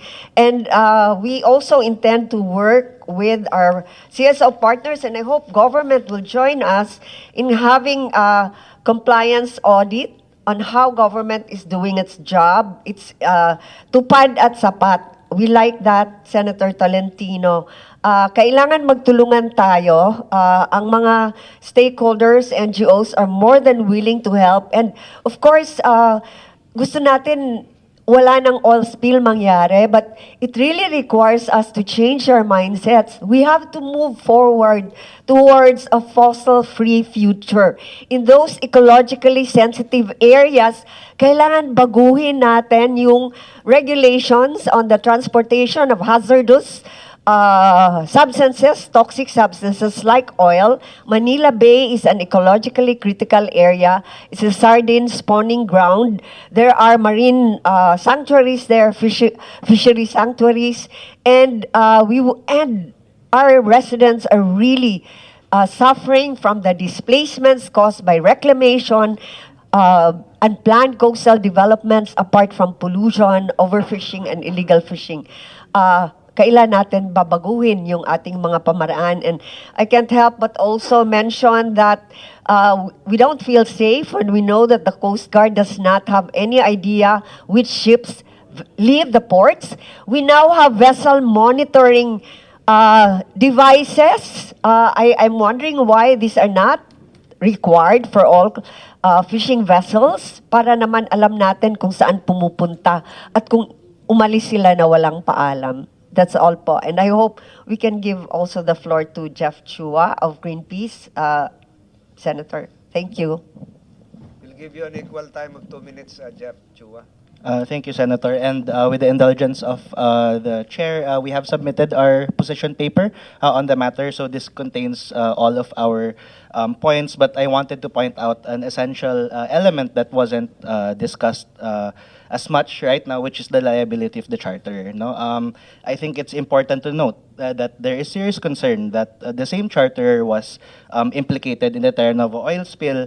Now, while our law insulates charters from liability, no, and other actors of the value chain, the fact that companies like the subsidiary of San Miguel, no, continue to operate with impunity while being protected from liability simply cannot continue. Now, we also note that the following also happened since the Princess Empress oil spill in terms of access to justice. No? There has been slow and ineffective compensation for affected communities in Oriental Mindoro. According to some reports, claims from MV Princess Empress oil spill have already reached $50 million with 30,000 affected individuals as of November 2023. Despite this, very few have been able to access compensation for the lost livelihoods. For example, a report by SEED indicated that in Pola alone, only 627 out of 4,000 claimants have been compensated as of April 2024. While every assurance was given that the funds would be accessed, these have not reflected the actual cost of damages. According to the same report from SEED, some fisher folk have only received 14,000 pesos out of the 54,000 pesos that was entitled to them. So this simply cannot continue, and there needs to be systemic changes, in terms of liability. We recognize that there are already systems in place for the liability of the ship owner, but repeated disasters, repeated fossil fuel disasters such as this should necessarily include the liability of the owner of the oil, which until now escapes accountability and nawawala lang sa public discussion kahit na-name sila publicly. So I think it's high time, and this is really an opportunity for the government to really strengthen our accountability mechanisms to really make polluters such as the subsidiary of San Miguel Corporation pay up for the loss and damage that these disasters have caused. Thank you, Chair. Thank you. We'll have OCD, and then last resource person to speak would probably be the National Bureau of Investigation. I think they're also conducting a separate investigation. OCD, you have the floor. Madam Chair and Senator Tolentino, sir. I am Director Cesar Idio, representing the Office of Civil Defense. The Office of Civil Defense would like to laud the initiative of the Honorable Senator Francis Tolentino for filing Senate Resolution number 1084 relative to the conduct of an inquiry in aid of legislation on the recent oil spill in Bataan, and to the Honorable Chairperson, Senator Cynthia Villar, for calling this meeting to shed light on the matter. The DND Office of Civil Defense, which leads the core group to address the said incident under the President's directive, continues to ensure that we apply the whole of government and whole of society approach in addressing the concerns not only on this oil spill incident but all other disasters. We have prepared, Madam Chair, a presentation today. We submitted it to the committee relative to the oil spill, and this would be part of the OCD's position paper. That's all, Madam Chair and Senator QOCD. Tolentino, sir. Final resource person to speak would be the National Bureau of Investigation. Good afternoon, Madam Chair, Honorable Senator Tolentino, sir. On behalf of our director, the NBI is conducting a parallel investigation together with our Coast Guard, Marina, and all other agencies. We would like to inform this honorable committee that the cooperation being given to us by Terranova, the PCG, and Marina is well appreciated, making progress and headway into our investigation of this case. We will be sending or submitting reports as soon as we have completed the investigation or a progress report, Your Honor, sir. Do you expect to finish that? With regards to the other ship, probably within 2 weeks, sir. Thank you. You're the fastest in terms of results. The Honorable Chairperson will have a parting word concerning some distinctions between terminologies made a while ago that would be critical in terms of insurance and helping the fishermen involved here. Madam Chair. There is a manifestation, and I want to direct this to the Coast Guard, na pag kinlassify daw whether it's leakage or oil spill, that will make a lot of difference in insurance claims. So, wag niyong gagawing leakage, gawin yung oil spill. Kasi kung hindi, kayo na naman ang kasabwat. Yun lang. But we just acknowledge the lawyer for the shipping company stating that it was an oil spill. It was videoed, and we have the transcripts to show. Go ahead. Final word, Admiral Gaban. Yes, sir. Thank you, Madam Chair. Thank you, Senator Tolentino, sir.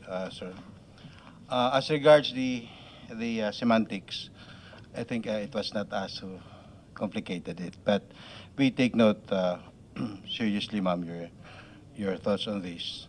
We will be careful about the two terms. Okay, but at this point, Madam Chair, please allow me to highlight that the reason why it did not result in a catastrophic oil spill is because the Coast Guard also did its part in containing or in controlling the spill of oil right at the source as soon as it can. We were able to seal the leaks in 5 days, and so only oil sheen was seen. But we haven't said there's no oil spill. We have been saying there has been oil sheen because it was the one observed in several surveys that we did unilaterally and in concert with other agencies. So I'd like to commend my people, actually, Madam Chair, for doing their part to make sure that the oil spill, as massive as it should have been, did not happen. Because we also did our part as part of the whole of nation approach. Leakage. No, we It's did an not say oil- it's just oil leakage. spill. We did not say that. And we will schedule another hearing, and please bring the commander who allowed the ship to leave the port. Which There's a confidential Terranova, ma'am. There are report. 3 ships, ma'am, if I may be allowed to All clar- of them who All of them. allowed them to leave the port. You bring them here in the next hearing. Yes, ma'am. Yes, ma'am. I will, ma'am. Otherwise, we'll issue a subpoena. Opo. I don't want to issue a subpoena. but- Yes, Okay. we will comply, Madam Chair. But I know that it is very clear to everybody that only one of the 3 ships passed through the Coast Guard in this instance po. Thank you po, Madam Chair. Sir. We will suspend the hearing and we will do another hearing after this. Thank you Ma'am, very much sir, for ma'am. attending. Ma'am, sir? Yes. Sir, if I could please, the responders who are working on the containment of the oil spill, there is a importation of a special device called a current buster. So while they are siphoning, in case there is more release, this device can control the leakage very, very fast. It is able to collect the leaked oil very quickly so it doesn't spread. It's going to be arriving in the customs area, I believe, tomorrow. And we've written, OCD said they're going to help. We already asked DOTR. Coast Guard has also written to customs. I think as many requests to customs as possible to get the release of the current buster. It's a special device. It's needed to protect in case of a contingency of an additional leak. Or Please spill. write a memo describing this so that this will be additional knowledge for the committee, what we can do to in Yes. case of any oil spill in the future. Okay. Well, we need it for this Yeah, but we operation. want to know about this, the technical aspect of it, so that we will learn from you. Okay. Thank you. Give us a memo on what is this. Okay, thank you. Thank you. Session, hearing suspended. Thank you.